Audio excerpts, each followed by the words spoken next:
Now it's time for us to stand up for God or we'll fall to nothing. It's time now for Radio Cayman's Talk Today. If you're ready to talk, we're willing to listen. Cayman Islands' foremost listeners participation program. Radio Cayman's Talk Today. Listening to the general public, what the public is saying.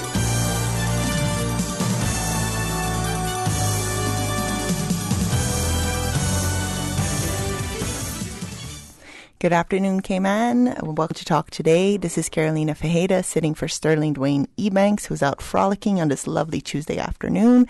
Today, the women have taken over Radio Cayman, and we're going to be talking to three representatives from CPR who will give us a lot of information about some really important things that are happening, as well as educating us a little bit more on this really important topic. And, you know, the whole point is to make sure that our listeners, that our population is really educated when it comes to this. So stay tuned. We'll be right back. Radio Cayman's Talk Today, the Cayman Islands' foremost listeners participation program. We ask our listeners to avoid statements or comments which are abusive, derogatory, malicious, or defamatory. Do not use any indecent language or make any statement which is false or misleading. Email talktoday@candw.ky or call 1-800-534-8255. Courtesy of Flow, Cayman's #1 network that connects you to your world like never before. Let your voice be heard. Once again, here's your host, Sterling Dwayne Ebanks.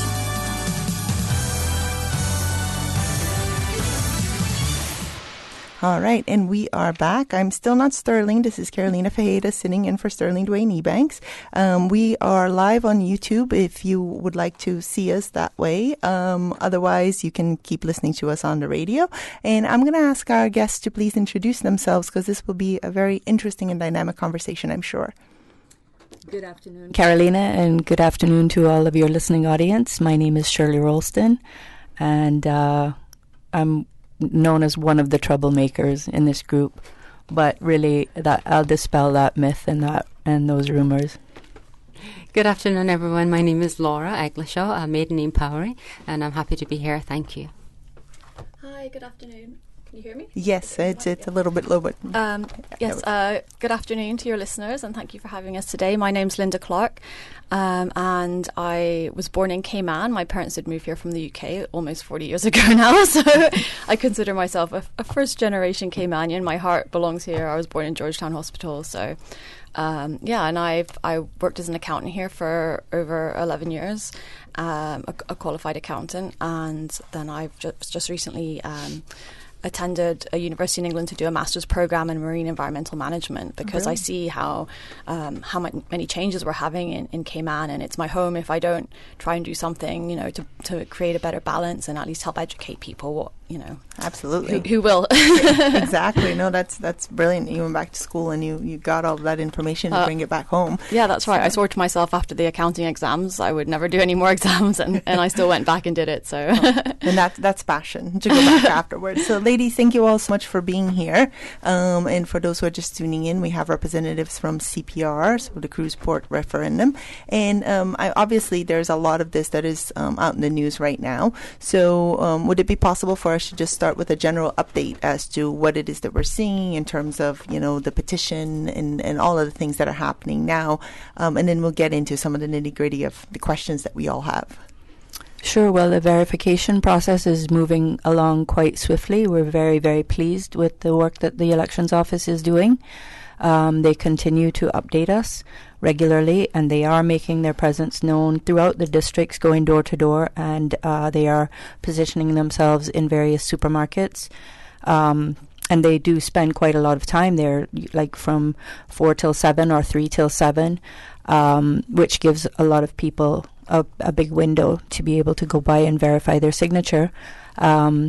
We are still collecting signatures, the CPR group, and because there are more and more people wanting to jump on board, more people taking an interest.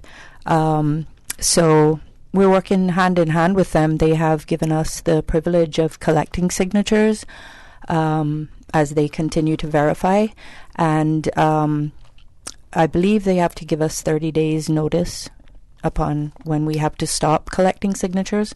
So it's important for us to stay in the public eye, and we're doing awareness as well as collecting signatures, because a lot of people have signed the petition and still have a lot of questions. Oh, absolutely. That have not been answered. So they look to us for any updates, and actually people have approached us about verifying. We can't verify them. So one great thing is tomorrow at Hurley's, we will have a signing table at Hurley's.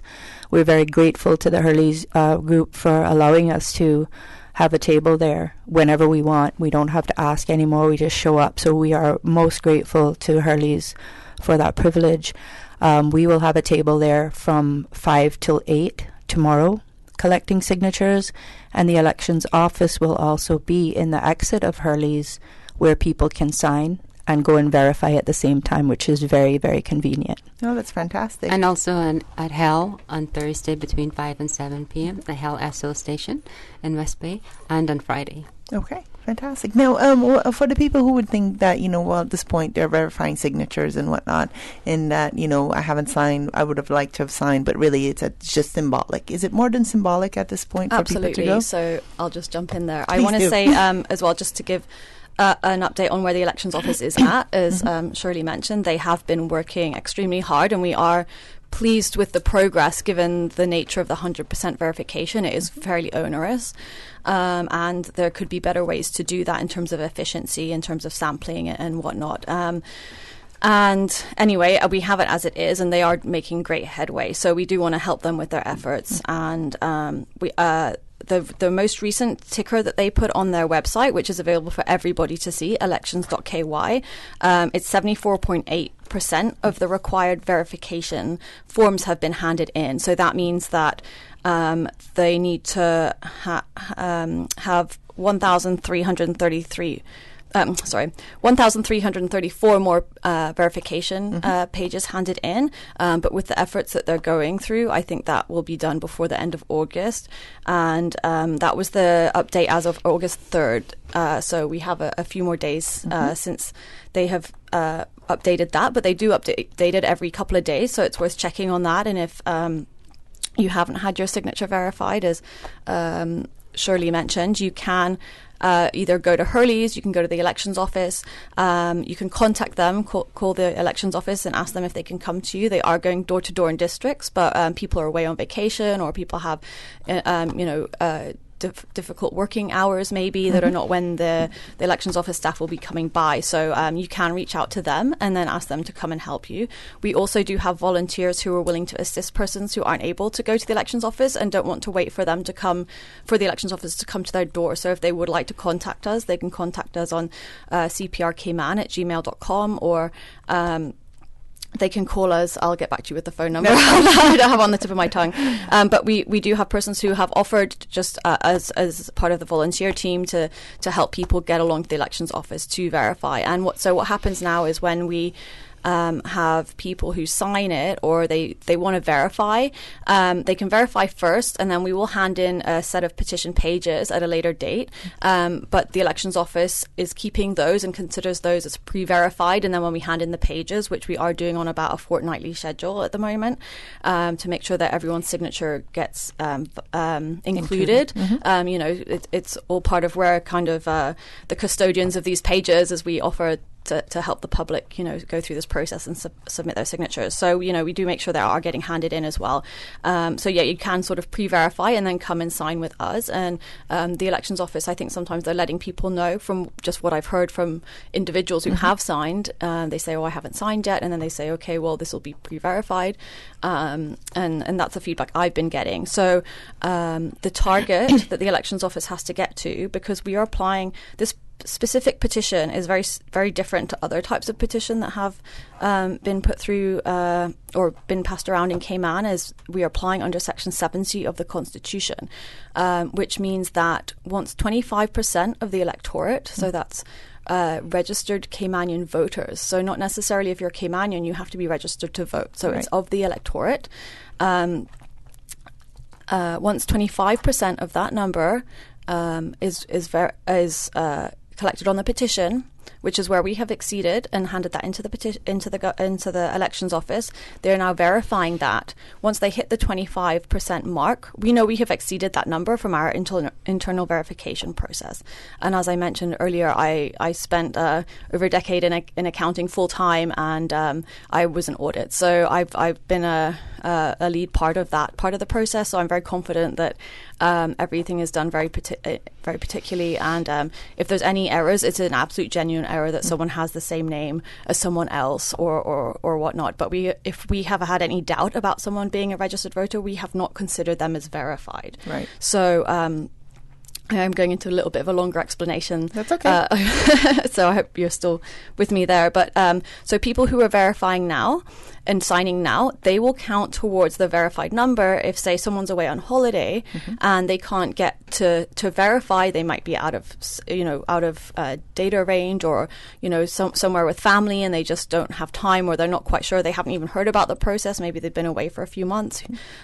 People have various life schedules going on as well. So it absolutely is important. If you still want to be part of the process, please sign. The elections office has indicated that they will stop when they reach the 25% in terms of verification, which I think does make sense in terms of efficiency of their resources. Yeah. So that will legally bind the government at that point, once 25% is verified, to hold a referendum. So under Section 70 of the Constitution, 2009, we have this very important criteria that we can have a people's initiated referendum, and we are very lucky that we live in a democracy that allows that. So we are trying to exercise that right. And then signing the petition, again, is not for or against the port. The referendum is where you would have your personal say in a ballot. Nobody else will know what you have voted, yes or no. It doesn't matter to me which side, how you want to vote, but we want people to be informed and understand the risks they're taking, and understand with the port what are the implications. We know a lot of things that will happen after this, and a lot of things are uncertain. And how many things of those risks are we prepared to accept, and how many we're saying that's actually too high a risk for what we want, and we think alternatives would be better. The petition is specifically on the proposed design. It's not an argument about cruise. It's not about anything. I personally support cruise tourism. Shirley works directly with cruise passengers. So I absolutely support cruise tourism. It's just we need to manage our natural resources at the same time, think about air pollution, think about traffic and transportation problems in Georgetown and such, like overcapacity at our prime tourist attractions, 7 Mile Beach and Sandbar, for example. So, I hope that's been a little bit clear about the verification process that's happening. And if people would like to keep an eye out on the elections office website, elections.ky, they are putting updates on their Facebook page as well, to let you know where they will be. They have extended their hours at the actual elections office on Smith Road as well. So they are making it very accessible for people. So that's fantastic. And I think it's really great. We're going to take a break now, and when we come back, I think it would be important for us to really get into sort of the meat of the matter, talking a little bit about the misinformation, conflicting information, or just information that hasn't been there. And if you could just kind of break it down for us in terms of those key things that are still sort of outstanding, that would be great. So stay tuned, everybody. We will be back shortly. For 51 years, Cayman Airways has been connecting the Cayman Islands with the world, welcoming visitors to our shores and taking residents to exciting destinations. To celebrate, Cayman Airways airfares are now on sale for travel this fall. Sale fares start from just $71 CI round trip. Taxes and fees are additional. Conditions apply. But hurry, this anniversary sale ends August 10th. Call 949-2311, contact the travel agent, or visit CaymanAirways.com. King Sports Center takes pride in being more than just an ordinary gymnasium. For 14 years, their multi-purpose facility has been providing the community with a variety of sporting, recreational, and relaxation activities. King Sports Center has a bowling alley, lounge bar, multi-purpose rooms, powerhouse gym, rock climbing wall, bungee jumping, a 10,000 square foot rink, and so much more. For more information on the variety of services, call their friendly staff today at 946-5464 or email kings@candw.ky or visit www.kingsportscenter.com. King Sports Center, your one-stop shop for fitness, recreation, and relaxation. Hi, Cayman. Born and raised in central Georgetown, I am 25-year-old Mahalia Seymour, your contestant number 1 in this year's Miss Cayman Islands Universe pageant. I'm an advocate for mental health awareness and a speaker for the silent voices that are afraid to be heard. That's why I'm delighted to have the Alex Panton Foundation as our platform for this year. Being a dog mom, I've become obsessed with Cayman salt life, enjoying long walks on the beach, filled with millions of selfies, of course, which has allowed me to partner with an eco-friendly organization, 4 Oceans, that helps to eliminate the amount of single-use plastics overtaking our oceans. I look forward to seeing you all at the Ritz-Carlton on August 17th for the big night. See you then! Did you know that once properly sanitized, some tinned food items may still be safe for consumption after coming in contact with floodwater? In order to properly sanitize these tins, always remove labels, and then wash tins in a strong detergent solution using a brush to get rid of excess impurities. Tins must then be immersed in a solution made of 2 tablespoons of chlorine bleach per gallon of water for 10 minutes. Ensure that containers are air-dried before opening. For more post-hurricane food safety tips, visit the DEH website at deh.gov.ky.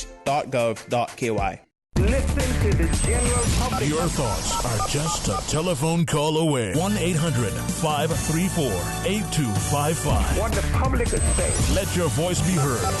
And now, Radio Cayman's Talk Today.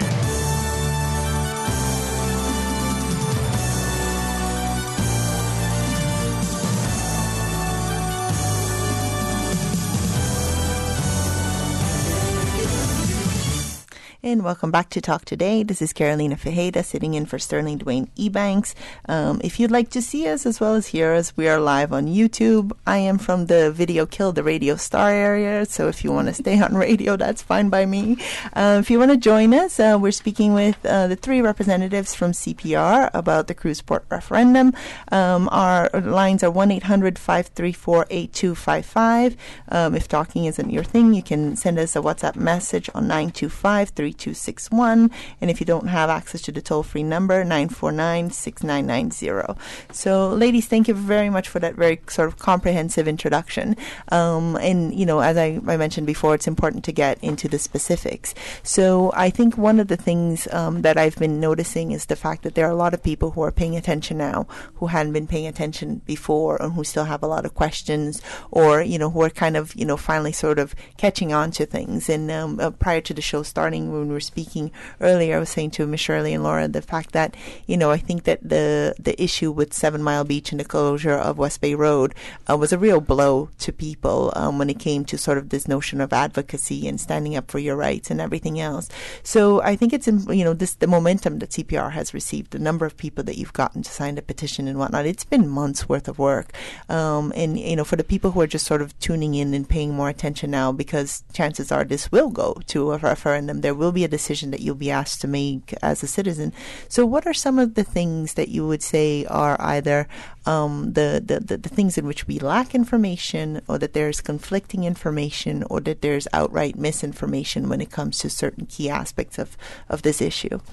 One of the things as well is the design of the port. The sketch that we saw that was shown on the press conference isn't the real design. Mm-hmm. The sketch didn't really show a covered area, didn't show nice walkways for the tourists to get off. So it'll still be very similar to what it is now as far as being exposed to the sun and the rain. Mm-hmm. We need to see a proper design in that. And that's one of the big concerns that people had that were not for this particular cruise proposal, but want to sort of revitalize Georgetown in that particular area.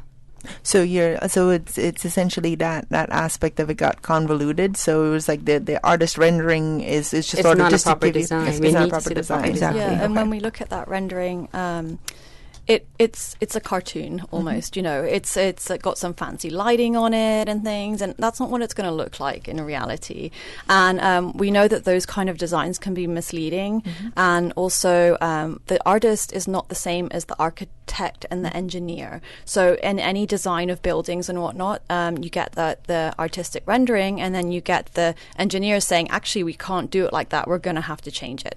So I do expect they have a more comprehensive design, and we would really like to see that, to see what changes there are in terms of dredging and whatnot, because the government has indicated that the piers will be further out, which is beneficial because there's less dredging close to shore, and that rendering doesn't seem to depict the fact that these ships will be further out to sea. They do look very close in that picture. But also you have a scale issue as well. I mean, those ships are very, very large.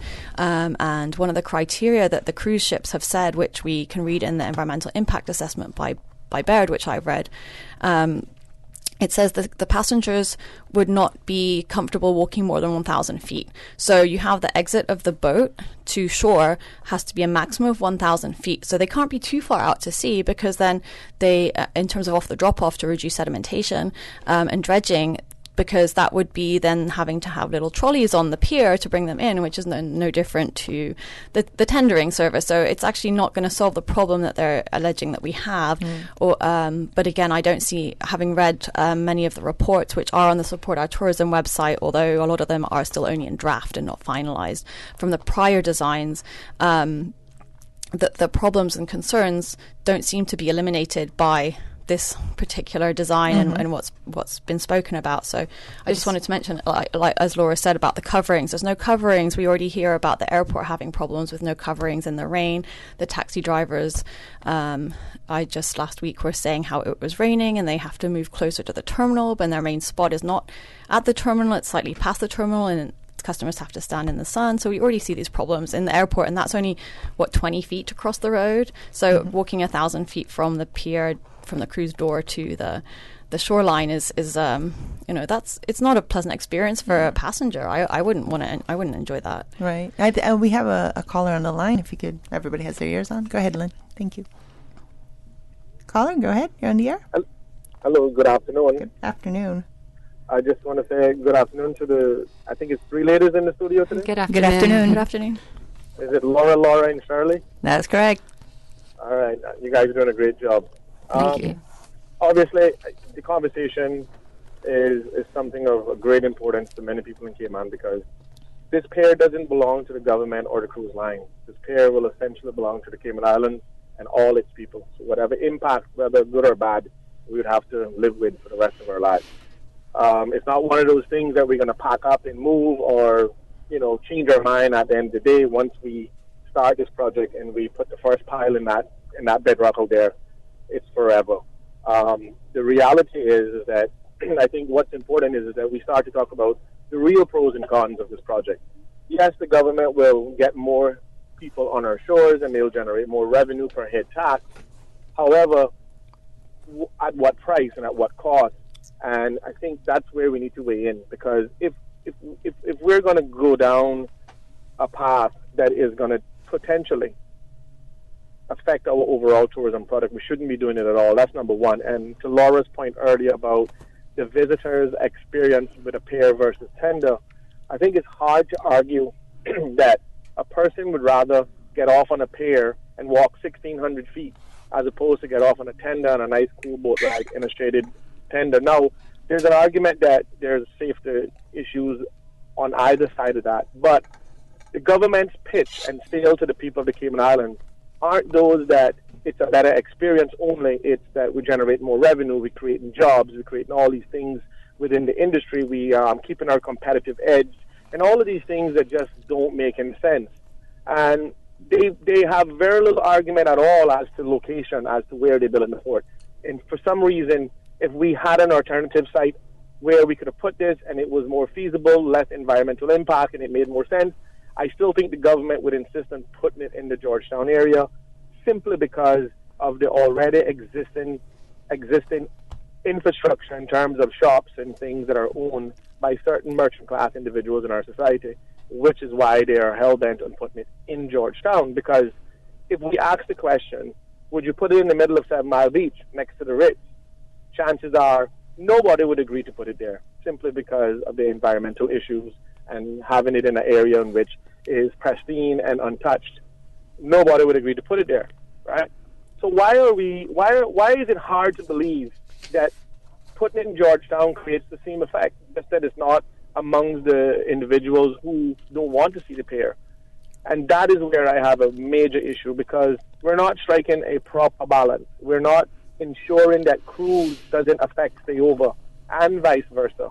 Because when we look at our tourism product, 80% of our revenue comes from stayover, and I'm going to keep saying that because those are the facts, right? And I'm going to keep beating that drum because the government wants us to believe that if we don't build a cruise pier, we're going to lose cruise tourism altogether. They are telling people with no pier, there's no jobs, there's no tour operating, there's no cruise passengers, and nothing couldn't be further from the truth, because Cayman and the Cayman Islands, the 3 islands that make us up, we are not in competition with any other jurisdiction in terms of cruise passengers. We are part of an itinerary. There's not multiple Cayman Islands where we compete with somebody just like us. We are part of an itinerary that is made up of a wish list of individuals who travel on cruises in the Caribbean basin. Those are the realities. If the government wanted to really increase revenues, ladies and gentlemen, here's a very simple, effective way to do so. We are one of the cheapest jurisdictions per head tax when it comes to cruise passengers. All the government got to do is raise the head tax on the passenger, and you would have generated a whole set of revenues without touching one thing in Georgetown. And don't forget, they will be losing $2 and something cents on this cruise proposal, port proposal. As a concession. Exactly. And not only that, Laura, we'll also be losing control of the port for 25 years. And, exactly. And one of my biggest concerns right now, and like Laura Clark said earlier about the misconception of the glamorous photos with the lighting and the coloring and all this other stuff, here's where I have a major issue. What happens when the cruise passenger numbers doesn't meet the ROI quota on terms of monies needed to pay back the investment? Do they, because they have control of our port, Port Authority will still be running it because those are experienced workers. They're not going to bring in new workers, we know that. But Port Authority will only be working under the agreement that the government made with the private partnership. The problem I have with that is what happens when the cruise passengers are not, we can't bring enough bodies a year because of some natural disaster or weather, and we don't bring in enough passengers to pay back that investment. Do they then increase cargo? That's a good point. Over the wharf fees? And that's the part of the contract that Mario Rankin wants to see. Right. Because is there a clause in there that says if we don't get enough passengers to pay back this investment, 1, do we extend the life of the contract? 2, do we increase wages over the wharf fees in order to accommodate or to facilitate the loss in passengers? So the government did indicate that they would have an extension on the term, but that's going to be some penalties on that, of course, but they haven't mentioned what that would be. So as you say, they have it on one of the talk shows. They did mention that they had the option to extend it, but we know that was going to come with a cost. So and I agree with you. And there was another point that was mentioned, I believe, by Mr. Strambodden, that there will be a base index on the $18 of 2.5% per year.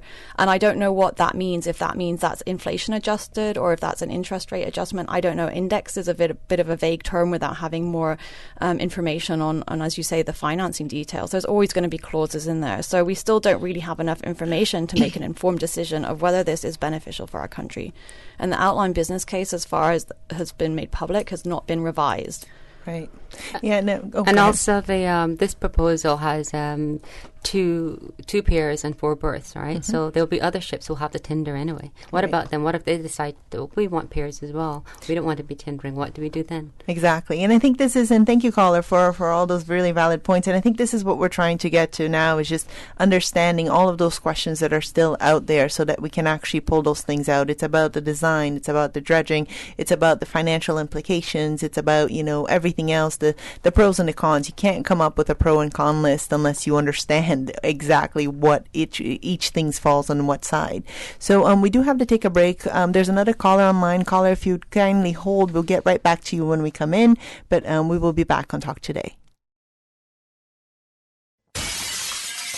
Sometimes things just don't go as planned. That's why you need Contractors All Risk Insurance from Fidelity Insurance Brokers. Ensure you're covered in the event of property damage and third-party injury or damage claims during your construction projects. And with Fidelity Insurance Brokers, you can be sure you are getting competitive pricing and superior customer service. Call us today for a free quote. Fidelity, we're good for you. If your business is over here but your customers are over here. Adding more yellow to your business will bring you both right here. With everyone searching yellows, print, online, and mobile app, getting your business noticed is easier than ever. Book your consultation today at findyellow.com. The 2020 Yellow Directory is closing soon. Last chance. Don't miss out. Call now to sign up or renew today. 949-7027. That's 949-7027. Yellow. We know K-Man. Hello, K-Man. I am Mariah Tibbetts, contestant number 3, representing the majestic district of Bodin Town. When I lived in Cayman Brac, I learned how to fish using soldier crabs as bait. I love spending time with my family, especially my 2-year-old nephew who calls me Yaya. Some of my favorite places I've traveled to are Amsterdam and New York, and I can't wait to add more to my list soon. The color pink describes my personality well because I am a girly girl, I like to be romantic, and I consider myself to be a sweet person. I hope to see all of you at the Ritz on August 17th, where we will crown the new Miss Cayman Islands Universe. See you there.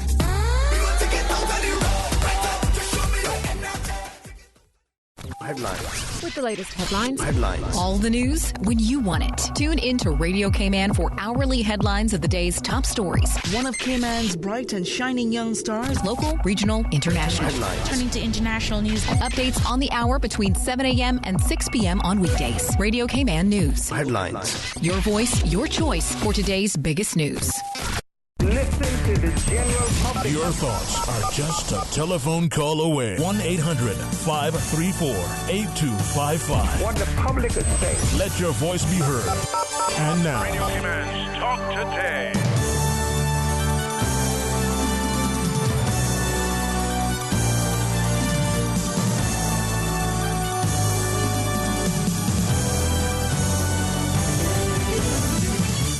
Welcome back to Talk Today. This is Carolina Ferreira sitting in for Sterling Dwayne Ebanks. I'm here with Laura Parry-Eglishaw, Shirley Harrowstone, and Linda Clark from CPR. And I believe we have a caller on the line. Yes, caller, please go right ahead. Thank you for holding. Hello? Hello? Yes, caller, we can hear you. Thank you for holding. Is there someone else? Is there someone else before me? No, ma'am. This is you. You're on the air now. Okay. Good afternoon to you, to all you ladies. Good afternoon. Good afternoon. Only ladies, right? Yes. Okay. Here you know. I got just one question. The counselor, the acting, just acting that, and everything else. He talk about for people that want to take their name off or whatever, can go ahead and do so.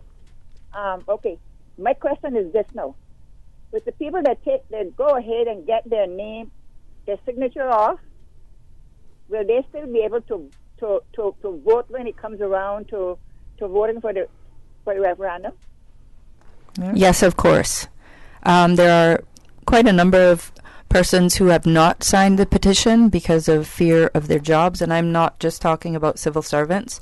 I am also talking about people that have contracts with DART or the DART companies, or persons that have business relationships with developers, and developers themselves who are not keen to sign the petition because they are afraid that their livelihood might be at stake if they are known to have signed this petition.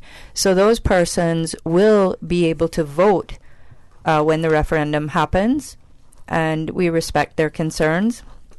Also, it was actually the Honourable Premier that said that you could call up the elections office and get your name taken off of the petition, which I don't believe that is in fact correct information. If you can't call up and get your name added to it and call up and get your name verified, I don't see how it's possible that you could call in and get your name taken off. But that would be left for the election supervisor, Mr. Wesley Howell, to answer. But to answer your question, yes, ma'am, if you want to take your name off of the petition for whatever reason, you would still be able to vote.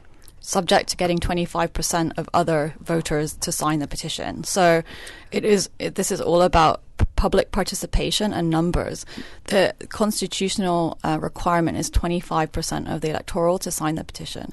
If the elections office does not verify that number, we will not get a people's initiative referendum. So please bear that in mind. We so encourage we need people to sign. Yes, we encourage you. We're not begging people to sign. We are encouraging you as a citizen of these islands to take part in the democratic process of being able to have a say in this country versus, there are people who have not bothered to register to vote, or they are registered to vote, but when elections time comes or referendum time comes, they don't bother to come out. And those are the same ones that sit back and complain about the way things have gone.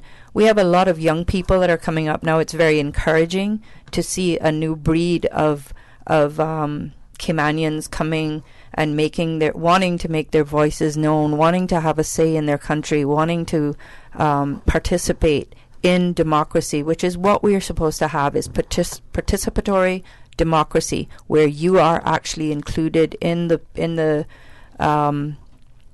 things that go on in this. You make the decisions, not the government. So this is one way to be able to do that, is to sign the petition, bring it to a referendum, go out and vote, and make your voice count. Yeah. Thank you so much, caller. Hope that answers your questions. I know we have a couple of other callers online, so Lynn, if you'd get us the next one. Good afternoon. You're on Talk Today. Hello? Yes, good afternoon. You're on the air. Okay, my turn now. Okay. First of all, congratulate all your team there for all the work that they have been doing on this port project. Thank you. A lot of respect and admiration for you for sticking to something you believe in. And I think if even someone that does not agree with you must respect your tenacity and your, I know you're trying to do what you feel is right for the island. And I respect and appreciate that a lot. Thank you. I only have one question that I've been asking several times. And it's about Red Bay. And if you have a few minutes first to give you my reasons why I feel it should be up there, then you can give me your opinions on it. For one, a little a wall a few hundred feet inside the reef could protect the reef from more harm. Then you only need a few hundred feet for that side, and then a big channel for the boats to pass in. And then there's enough area to have a fill in there for all the passengers to load, unload, and everything. And then they will have a chance to make a long public beach, which will be at least 3 times as long as a public beach. Only they're filling in a little more and dredging out some of it out there and filling some in near the shore. And we'll have a good, nice, long beach that not only for tourists can enjoy as soon as they come off the ship, but a lot of local residents would have to drive all the way down to 7 Mile Beach. Another reason I think that coming from South Sound to Georgetown is one of the most historic places in the island. We have all the schools there, a lot of churches, historically Miss Lassie's house, Smith's Cove. It'll be a walking tour. We should educate them a lot about the island and encourage them to come back. The traffic could be a lot less because it could load up from by Hurley's there. And all the ships up to the north, South Stingray City, could embark from there, which would mean a lot less traffic in Georgetown as well. So the question is, I understand the master mariners, who I have great respect for too, they recommended South Sound, up there. So my question to all of you is, why not South Sound? Was there the only reason I can find that I could ever get from it, I've called talk shows several times too, it has seemed to be some rich people on that side that do not want some of their own countrymen coming near to them. We should be on the other side of the road mostly too. Right? So I'll leave you folks and tell me discuss why not South Sound. And I thank you for all your time. Thank you so much for your question, caller. We do believe that there are other options that have not been explored. that, we would expect that the proper analysis, reports, studies would be done to make sure that we weren't creating a bigger problem someplace else.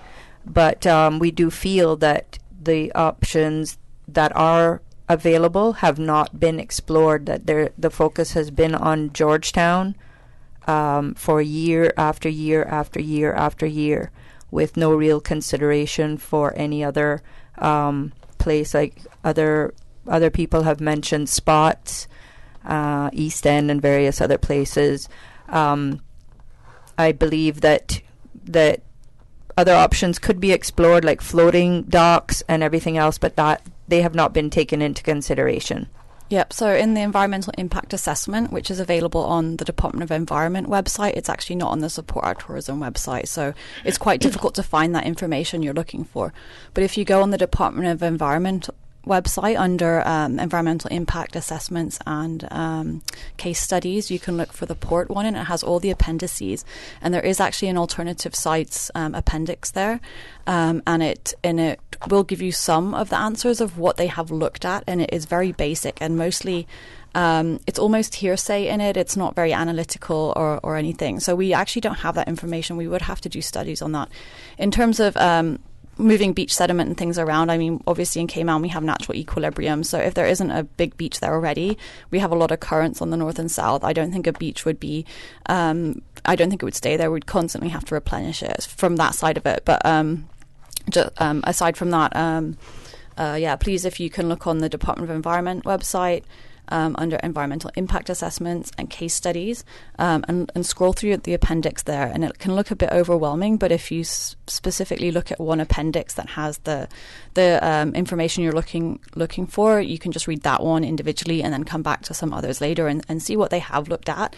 And again, a lot of people do have concern over the port being in Georgetown, but they're not understanding how far along the process is that government is at. So we hear people saying, I don't want to sign the petition because I am for cruise berthing, I'm for the port, I just don't want it in Georgetown. Well, that's what this petition is. This petition is about the cruise port project, current berthing facility going in Georgetown with a 2-finger pier. And it's not about, our particular petition is saying that we haven't considered enough of the other options. So that's exactly what this petition is for. It's not to say, as I mentioned earlier, we support cruise tourism. We know how important that is for our island. I just was overseas, and as I flew back, the person sat next to me on the plane was coming to Cayman for a stayover visit, and they'd been here on a cruise many years ago, but they'd been here on a cruise, and that's why they were coming. So we do know how important that is as like a taster for Cayman, and people do come back. And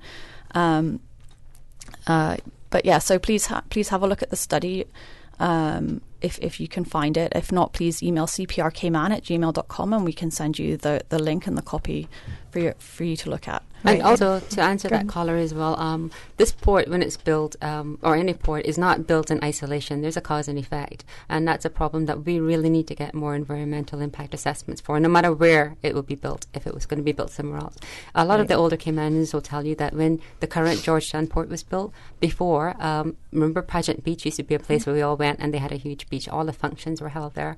Pageant Beach had a beautiful, huge beach. After the current port that we have now was built, a lot of that beach is eroded, and you can go and look at it. So if that could happen from a current beach, what's going to happen from this huge dredging proposal that is on the plate at the moment?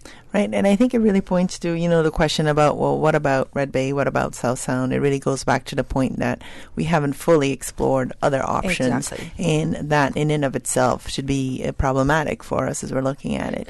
We Port Royal, the exact example of the floating pier, which is removable as well. So you could relocate that. If we know that the current proposed port, it won't be accessible 365 days a year. In storms, we still won't be able to use it. So what are we going to do? Spots is a very poor state, and frankly, it's very embarrassing that people are arriving here and seeing our island like that. There's no toilets there. It's portaloos and whatnot. It's very embarrassing, and the current project doesn't include any cost assessment, as far as we've been told, of any upgrade to spots. So we do need to think about that too, because we will still have to use that site. Right. Can I just ask you to we have to break for the news now, but just so we actually get into it when we come back. I know know that there's a caller holding. Caller, we'll get back to you as soon as we get back. But we're just breaking for the news, and we'll be right back. Thank you. Community radio with a different appeal. The voice of the people. Security through adversity. Stuck on you. Radio for all time. You're listening to Radio Cayman, the voice of the Cayman Islands. Radio Cayman. Radio Cayman's newsroom. These are the biggest stories right now. The Community Affairs Ministry and the Alex Panton Foundation are inviting you to a special presentation. It will be focusing on young men at risk. The event is taking place on Wednesday at the South Civic Center from 6:30 to 8 p.m. Germany's Fiona Kolbinger has beaten more than 200 men to become the first woman to win the transcontinental race, cycling more than 2,485 miles across Europe in just over 10 days. The cancer researcher endured thunderstorms, scorching heat, and icy rain in the solo race, which took her from Bourges in Bulgaria to Brest in northwest France via 5 other countries. After finishing in a time of 10 days, 2 hours and 48 minutes, Kolbinger says she could have gone, quote, harder, adding, I could have slept less. And the Philippines has declared a, quote, national dengue epidemic after at least 622 people lost their lives from the mosquito-borne disease this year. At least 146,000 cases were reported from January to July 20th, a 98% increase on the same period last year. The epidemic was declared so that officials can identify areas in need of emergency attention. Those are your headlines. I'm Karsley Fuller. Radio Cayman, the voice of the Cayman Islands. What's happening in your community? News and information, music and more. You can find us. www.radiocayman.gov.ky. Like us on Facebook and follow us on Twitter. Radio Cayman is your choice, your voice for today's biggest news. Radio Cayman.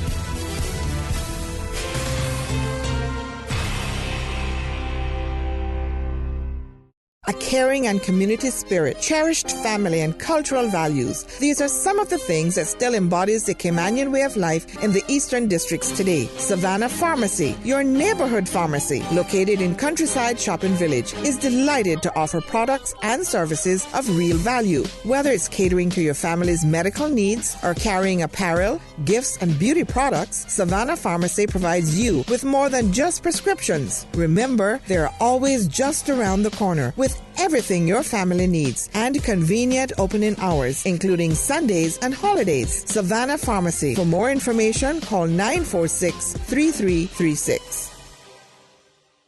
Hello, Cayman. I am Mariah Tibbetts, contestant number 3, representing the majestic district of Bodin Town. When I lived in Cayman Brac, I learned how to fish using soldier crabs as bait. I love spending time with my family, especially my 2-year-old nephew who calls me Yaya. Some of my favorite places I've traveled to are Amsterdam and New York, and I can't wait to add more to my list soon. The color pink describes my personality well because I'm a girly girl, I like to be romantic, and I consider myself to be a sweet person. I hope to see all of you at the Ritz on August 17th, where we will crown the new Miss Cayman Islands Universe. See you there.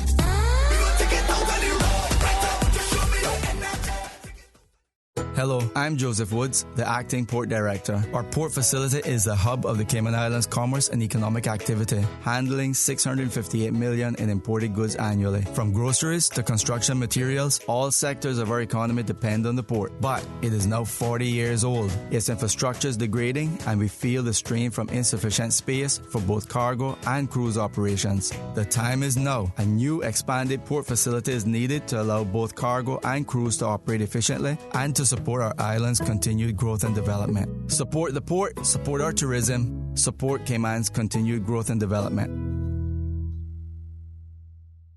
Radio Cayman 3 to 6 mix on the weekdays. Brought to you by Cayman Insurance Center, serving the community for 45 years. Don't take chances with your family's future. Call Denise Brown at 814-7229 or Michael Webster at 925-5433. Fitness Plus and Train with Dre. Getting in shape has never been easier with the mobile fitness app by Train with Dre and the new Eco Power Sport Art Equipment. Every day. Every day. All the time. All the time. Visit fitnessplus.com for more information. Also brought to you by Merengue Town. It's time to feel the rhythm. Time to feel the vibe. It's time for Moringa Town. Listen to the general public. Your thoughts are just a telephone call away. 1-800-534-8255. What the public is saying. Let your voice be heard. And now, Radio Cayman's Talk Today.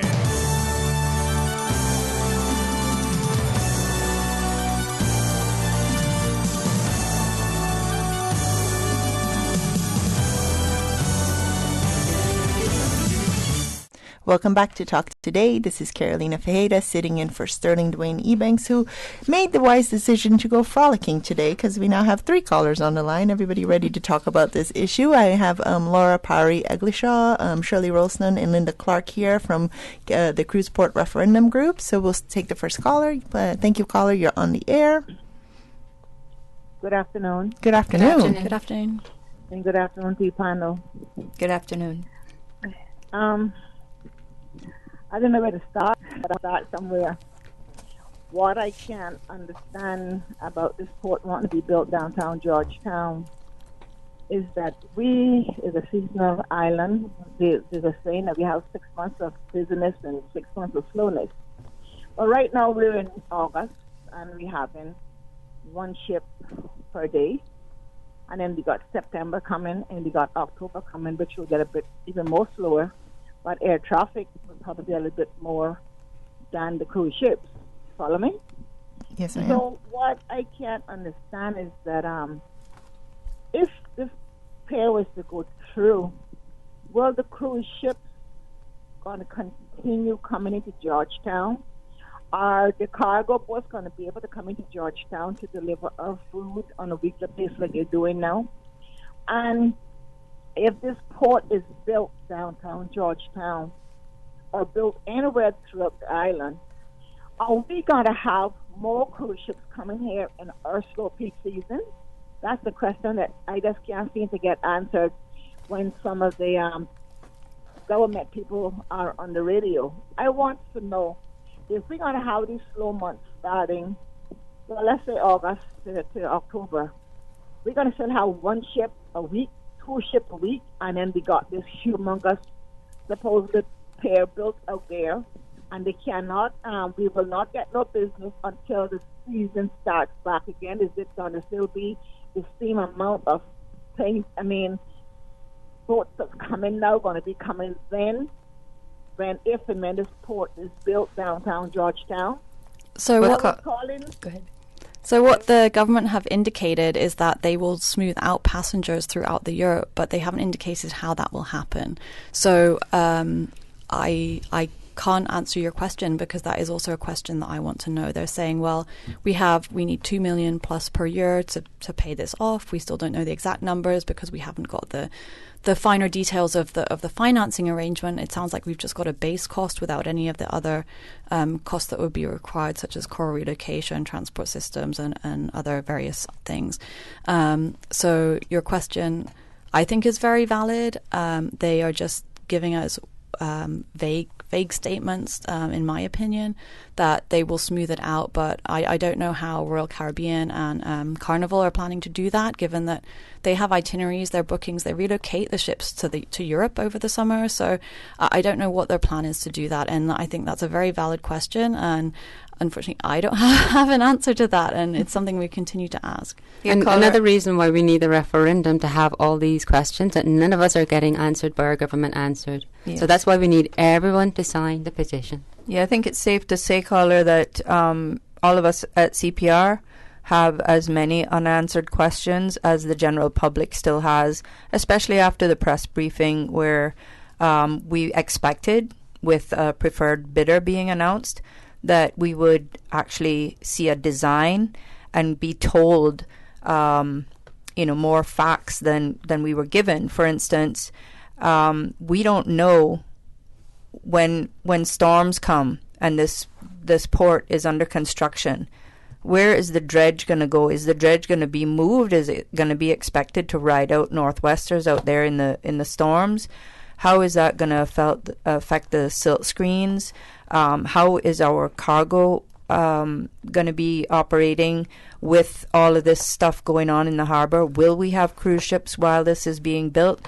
All of these questions are unanswered, and I think it's very vital that the public knows what our livelihood is going to be like, what our quality of life is going to be like for the several years that this process is taking place. I mean, they're talking about, purport supporters are talking about one family that owns the tender company, but who's going to run the tenders for the extra ships that we will have, or when bad weather comes and the ships have to go to spots? I work in the tourism industry, and I can pretty much guess that a lot of the ships that bypass us when there is a little bit of inclement weather prefer to bypass us than to go to a dysfunctional dock-like spots.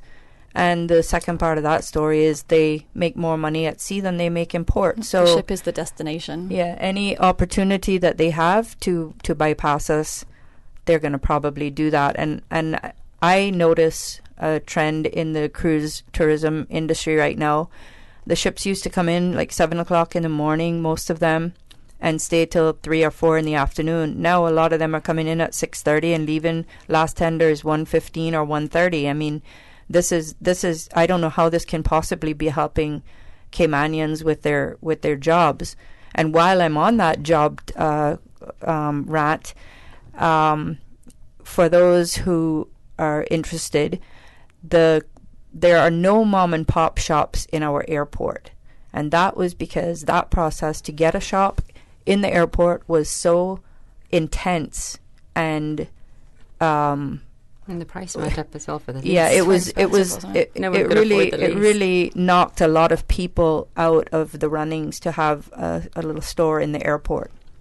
It will probably be the same thing on our cruise port, if at all we get to have vendors on the cruise port.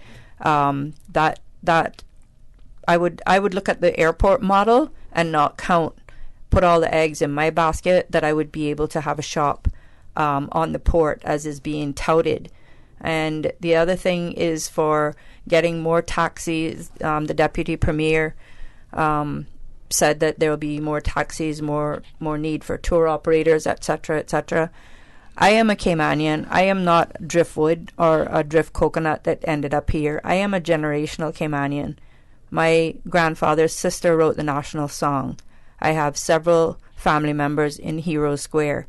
And I am a very proud Caymanian, a very proud tourism ambassador for this country. I've been in tourism all my life. And when I applied for a tour operator license, it took me 2.5 years of fighting with the government to be granted a tour operator license to run one little van. And I went through all kinds of trouble for over a year when I finally contacted the Minister of Tourism, who is the current Minister of Tourism. And still, after contacting him, it took me 1.5 years till I actually got my license. And so it is not as easy as people may think. Oh boy, well, when this new port is coming in, I can apply for a taxi or a tour operator license. If you're a Caymanian, look out. I think we have one more caller on the line. Thank you so much, caller, for being with us. Hello, you're on Talk Today. Caller, are you still there? Oh, I think we've... Hello, caller, are you on the air?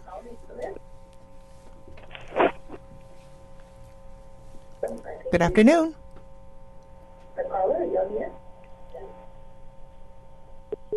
Nope, I think we lost them. Maybe they'll call back. All right. No, I do think it's important to talk about this aspect, as you touched on, the question of the jobs, the question about the passengers, this notion of this investment that is being put forward by us as a people. But what is the commitment then that we're getting back from the cruise industry that is kind of pushing us towards doing this? And it's just like, as far as I know, and you can correct me if I'm wrong, has there been any talk about this notion of having a sort of a designated or a set amount of people that they're saying, okay, we will absolutely be putting in, one ship per week or something else along those lines. So I think it's about talking about the give and the take, right? Because we're going in making this massive commitment and everything else, but without any guarantees, or as much of a guarantee as you can give. Right, they have to rely on sales by passengers. They have to rely on some major incident not happening in the cruise industry that will put people off. I mean, look at all the security now in flying. It's very, it's different. It's different than it used to be. We need one, tragic incident, or even more with social media. You hear more and more events happening, and the boats are crashing into the docks. Yes. They're getting pulled away from the docks because it's too windy, which we know our mariners have said that the broadside angle of these ships is going to be a big problem. Right. We have to consider the risks. Are we willing to take that? Do we need to take those risks to carry on with the cruise industry? And a lot of this information is in the reports that are available, and some of it is not, and it needs to be updated, which would be the updated environmental impact assessment, which I want to remind the listeners doesn't just include natural environment. Mm-hmm. The environmental impact assessment includes social and economic. It includes things like air pollution, noise pollution. It also includes the sedimentation in the water in Georgetown, not just the direct dredging, but also the adjacent dive sites and snorkeling sites, which currently the passengers arrive in. It's crystal clear. So, and as Shirley mentioned earlier, the cruise ships are leaving earlier, so we don't have time to take them to other places on the island. The projected increase in time that passengers would be allowed to stay on the island is only 40 minutes. So if they're leaving, Shirley mentioned maybe around 1 or 2 instead of 5, it's not going to increase significantly, that you can put in another trip, so that you could have one trip in the morning and then another in the afternoon. Right. You, as a tour operator, you wouldn't be able to do that. So the 40-minute increase is what is in the current environmental impact assessment. So those sites where the cruise ships arrive now in Georgetown are so accessible. People can walk along the shore. They can go to the Lobster Pot. They can go do the Atlantis submarine. They can do the semi-sub. They can snorkel. They can sit at Rackham's and have a lunch, and it's family friendly. They can go along to Eden Rock and have a dive there or snorkel. So it gives them time to do that. They can walk along to Smith Barcadier, and we see them every day walking along there, and so they can reach that. So if we damage what's so beautiful there, we're limiting the options. So then we have to look at the carrying capacity of other places on the island. Sandbar is overrun. You can barely get in the water there now. It's very dangerous. I think a lot more control needs to happen there. 7 Mile Beach, you can't walk along it. There's so many deck chairs into the shoreline and so many beach walls that are already creating so much erosion that the beach is getting narrower and narrower. So you can't access the beach. So and more hotels going in. We're losing Royal Palms as a public access beach and whatnot. So there's nowhere to go. Where previously they were bussed into Royal Palms, they're now going to Governor's Beach, which is where a public can go. So now I can't even get onto public beach when there's ships in. So, we have to look at this carrying capacity issue of stayover that, as Mario said earlier, creates 80% of the revenue. 20% of the tourist numbers comes from stayover. 80% of the number of people, the head count, comes from cruise tourism. But the knock-on impact of our infrastructure is huge. So think about waste management, water supply. We desalinate all of our water. Importation of single-use plastics to serve drinks to all of these people, and then the traffic up and down West Bay Road, for example. There's a huge impact. And then if the government's talking about increasing the population for another 40,000 people to live here to get to 100,000, we have to think quality of life for Caymanians, quality of life for residents that have moved here, quality of the stayover experience, quality of the cruise passenger experience. We want them to come back and stay over and enjoy it. So, for example, the lady that was sat next to me on the plane last week, she said that she came on a cruise and really loved it. So she's come back now with her family. And, that's brilliant. But she said it was a few years ago. So I don't know how recent that was that she came. But it's testament to how sought after Cayman is as a location. Absolutely. But we have to balance that. If they come and they don't have a good experience, they won't want to come back. And I have met in other places where I've been overseas, I've met people who said, oh, I've been to the Cayman Islands, and they tell me they've been on a cruise, and I ask them, oh, what did they do here? They don't even know what they did here. Exactly. I mean, that's not a memorable experience. They're not going to come back if they didn't even remember it. So I bear that in mind, and that's anecdotal of speaking to people. But, you know, I have never been an official ambassador for the country, but I absolutely want to show everybody around, and I tell everybody what they should do and where they should go, and, you know, and how remarkable our country is. And people try and tell me there's no history here, and I am straight to correct them. That's a topic for a whole other show. But I do believe we have some callers on the line, so we will get those before they run away again. Caller, welcome to Talk Today. You're on the air. Good afternoon. Good afternoon. Am I there? You are. Good afternoon, all. Good afternoon. Good afternoon. Good afternoon. Surely I'm well acquainted with and know her. We're actually a family. Good afternoon, Mr. Mickey. Yes.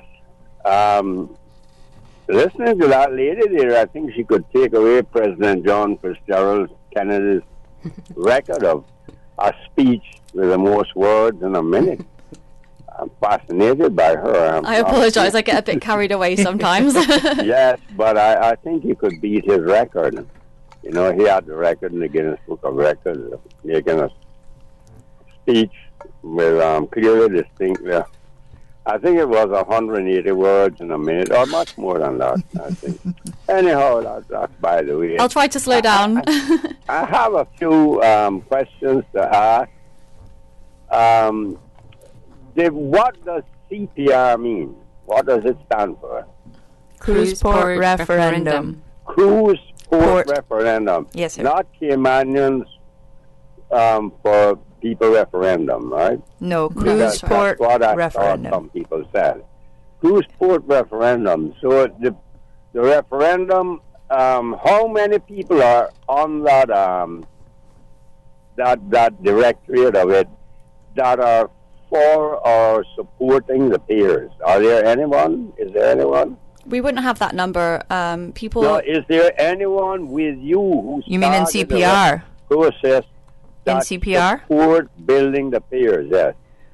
Actually, if I could try to answer that, this is a grassroots initiative by a handful of volunteers. Yes, I understand all that. And all we want to do is to try to get the questions answered, get the facts, get as much information as we can to bring this to a referendum, and all concerned Caymanians who are registered voters can go to the polls and say yes or no, that they are satisfied that they have enough information that is actual facts, enough studies have been done to satisfy them that they can say yes or no.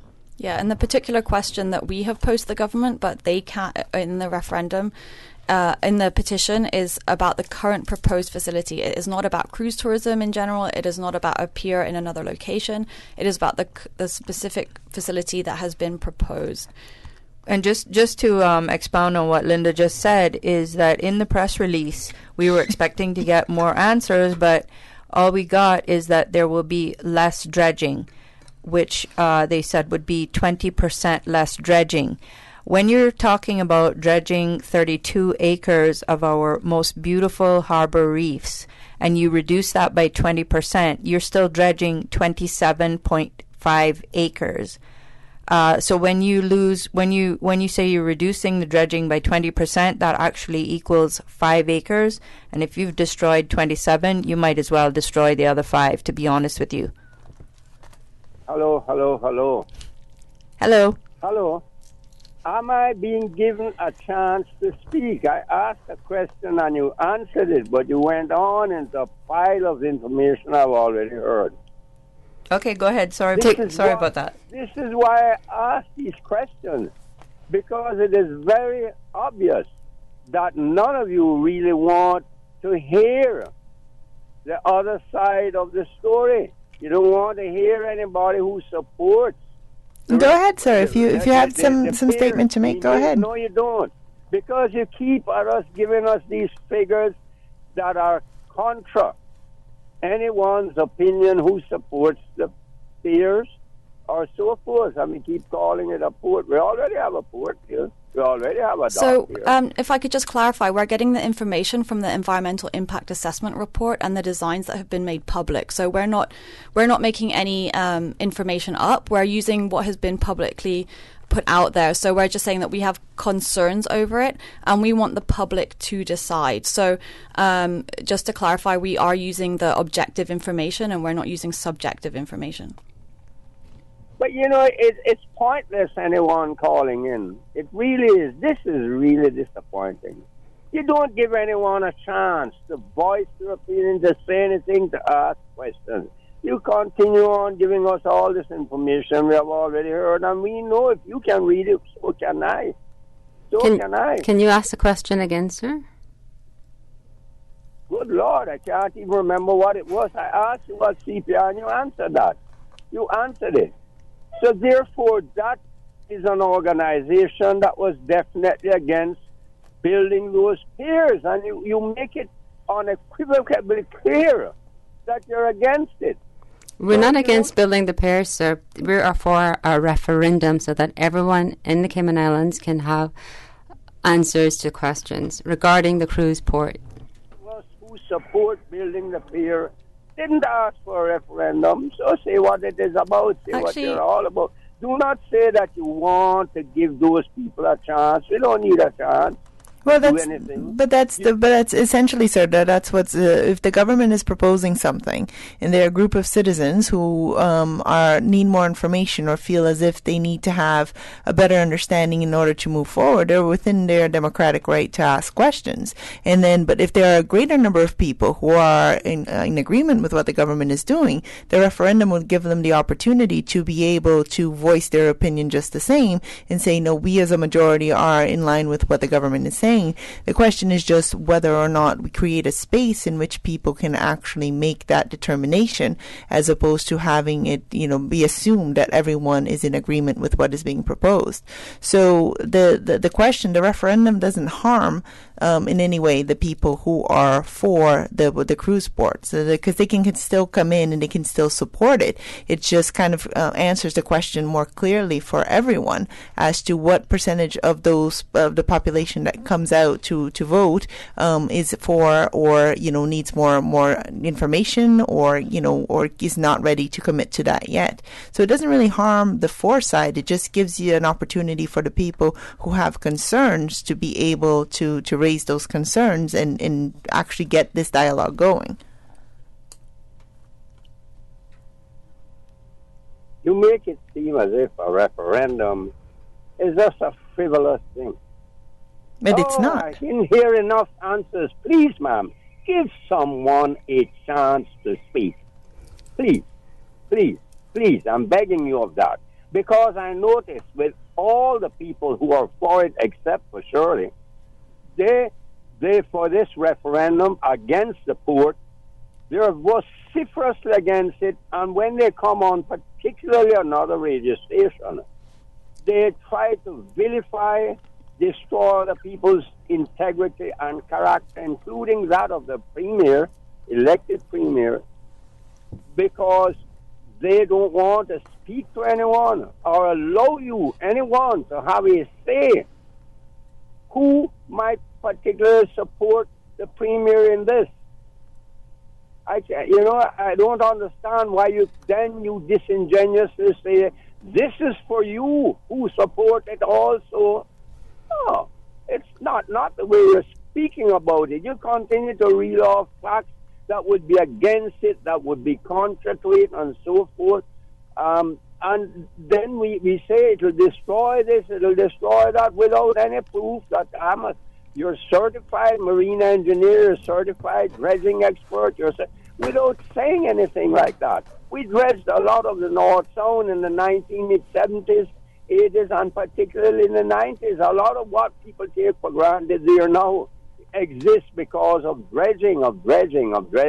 We dredged a lot. I didn't hear any petition rise up and people getting up or saying anything at the time. Yeah. And when Mr. Berkeley Bush promoted this some 40-odd years ago, that there would be needs to be a pier built out there off Georgetown, since it's the principal place always, and you'll be dragging anchors if you continue like this, dragging huge anchors. Yes, is it the right place to build a port? But it's been there for years, that port, and is it the right place to build the piers? Might not be, as far as mariners are concerned, but it is what it is. So we have to build something the best we can to move forward. Because either you're saying that you're telling me all the great advantages of the silver tourism against the port tourism, but you say you're still for the cruise ships and so forth in the same breath. But then you say you're taking all the horrible answers that may come out of more increased cruise ship passengers. You know, there has to be some accommodation for other people's ideas also. Other people's ideas. This is Cayman. This is the real world. We are not what we were 45, 48 years ago at all. It's a completely different Cayman. Different Cayman. And thank you for expressing your view, sir. I'm sorry, but I think we have to go to a short commercial break now. Thank you so much.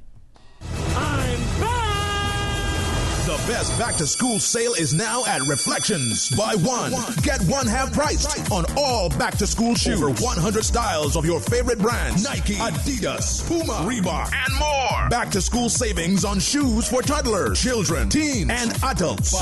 Buy one pair, get the second pair half price. Or buy one pair of shoes and get a backpack half priced. The best back-to-school sale at Reflections. Now located on Shedden Road, across from Napa Auto Parts. Beside Mango Tree. Reflections. There are plenty of reasons to be a Logic customer. There's lightning fast internet connectivity. There's the great overall customer experience. And now you can improve your Wi-Fi connectivity with Logic Boost Wi-Fi for free. With Boost, you can extend your freedom to stream, game, and download seamlessly anywhere in your home, like your patio or your underground lair if you have one. Sign up now for any Logic Bundle package and get free Boost Wi-Fi for a limited time. Visit logic.ky for details. The Tuesday and Thursday edition of The Business Buzz is brought to you by Cayman Medical Supplies, providing quality pharmaceuticals, medical supplies, and consumer products to healthcare providers, retailers, and ultimately the patients at a reasonable rate in a friendly, caring, and timely manner. Cayman Medical Supplies is located at number 93 Smith Road, Windward Center. Telephone 949-6211. Do you have a business in the tourism industry? The Cayman Islands Department of Tourism wants you to get listed on their website. Visit CaymanIslands.com. It's absolutely free and will give your business added exposure on the #1 visited tourism site for the Cayman Islands. Learn more and get listed at www.visitcaymanislands.com/sign up. That's www.visitcaymanislands.com/sign up. Don't wait. Sign up today. Listen to the general public. Your thoughts are just a telephone call away. 1-800-534-8255. What the public is saying. Let your voice be heard. And now, Radio Cayman's Talk Today.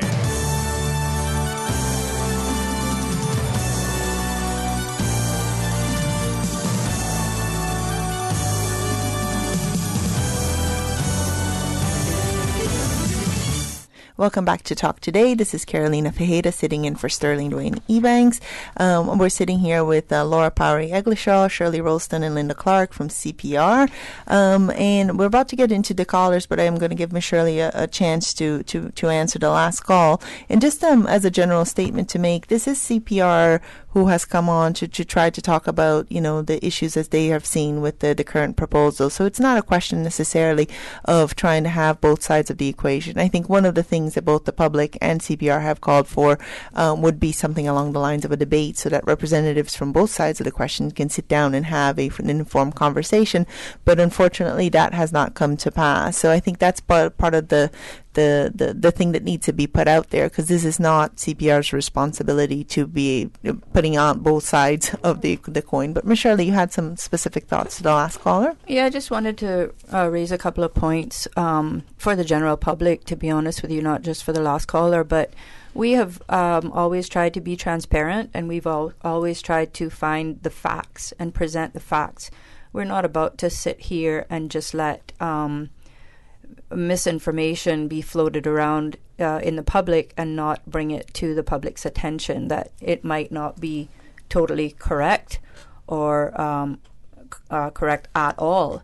So, and another point I'd like to make is with the cruise piers, the way things are right now, we get cruise tourism, and the Honourable Minister had said that, that now with the cruises being able to stay in port longer, that cruises would actually be able to go out east to the Botanic Park and Pedro St. James and East End and stuff. I've been doing tours for years, and I can tailor my schedule to visit those areas right now. And sometimes it's really sad because on some days when there are 2 or 3 or more ships in the harbour, I'm the only one that has taken tours to the Botanic Park or Pedro St. James. And I think to say that because the cruises are going to be in about 40 minutes longer, that people now can take tours out to these tourism attractions board sites is very misleading. My license, when I was granted my tour operator license, it was specific that I had to do 80% of my tours to the east and 20% to West Bay. I'm not sure if anybody else had those kinds of restrictions put on them, but I think it's really, really sad when the other tour operators are not required to do the same and support our tourism attractions board sites such as Pedro St. James and the Botanic Park. Yeah, I think that's important. Thank you for that, Shirley. I think we have callers online. Caller, go ahead. You're on Talk Today. Good afternoon.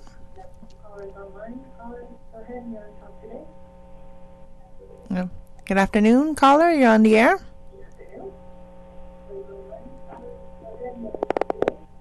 All right. Good afternoon, caller. You're on Talk Today. Yes, good afternoon, ladies. Good afternoon. Good afternoon. Okay. I remember in 1977, I was 8 years old then,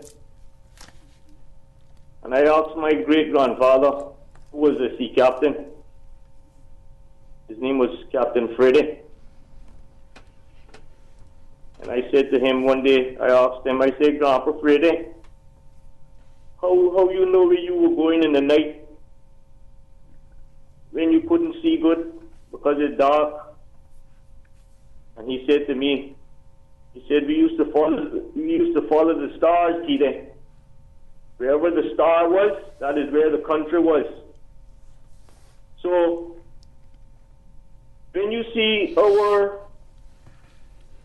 old men speaking and warning the government from their experiences in life and their knowledge, it's very, very, very sad that the government are ignoring them.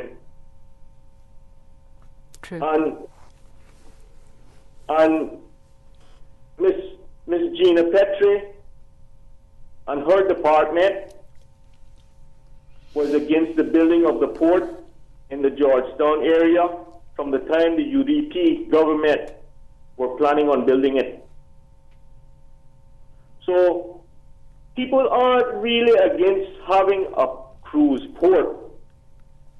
I mean, we need a cruise port that is safe for our cruise passengers getting on and getting off the cruise ships.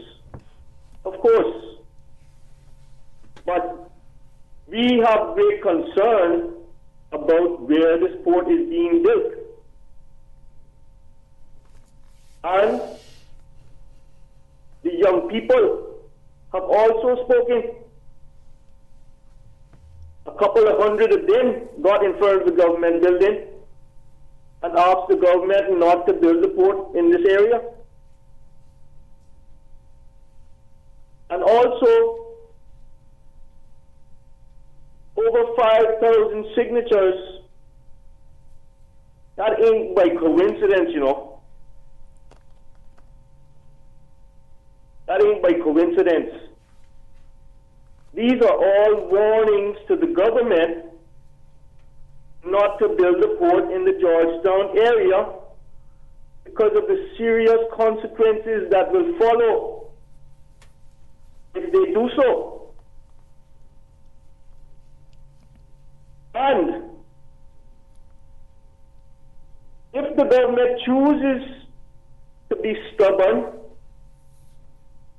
and ignorant, they will regret building this port. And it might not be tomorrow that we see the consequences of what will occur, especially when it comes to the 7 Mile Beach. That could be 10 years from today, but it will occur. But when it comes to the destruction of Harbor Drive and the Georgetown area where this port is being built, that can occur a lot sooner.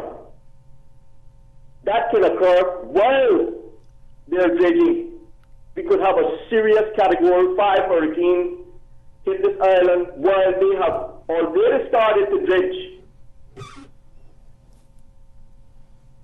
And I wish people could video the ocean floor in the Georgetown area before they start dredging. Video how beautiful that is out there. And then video it after they dredge. And have a before and an after to show people around the world what the destruction of dredging can cause an environment. And they're talking about replanting reefs. I mean, what happens again now while they're starting to replant these reefs? What happens again now when a storm comes in again and they're in the process of replanting these reefs? So all that they're saying does not give them any right to go ahead and to build these ports. And I'll say it one more time. If the government goes ahead and builds this port in the Georgetown area, they will regret doing so. And I don't understand why the owners of these buildings in the Harbor Drive area and the insurance companies, I don't understand why they're not having more to say than what they are. And from what I see, the only thing we can do to stop the government from building this port is to have a march in Georgetown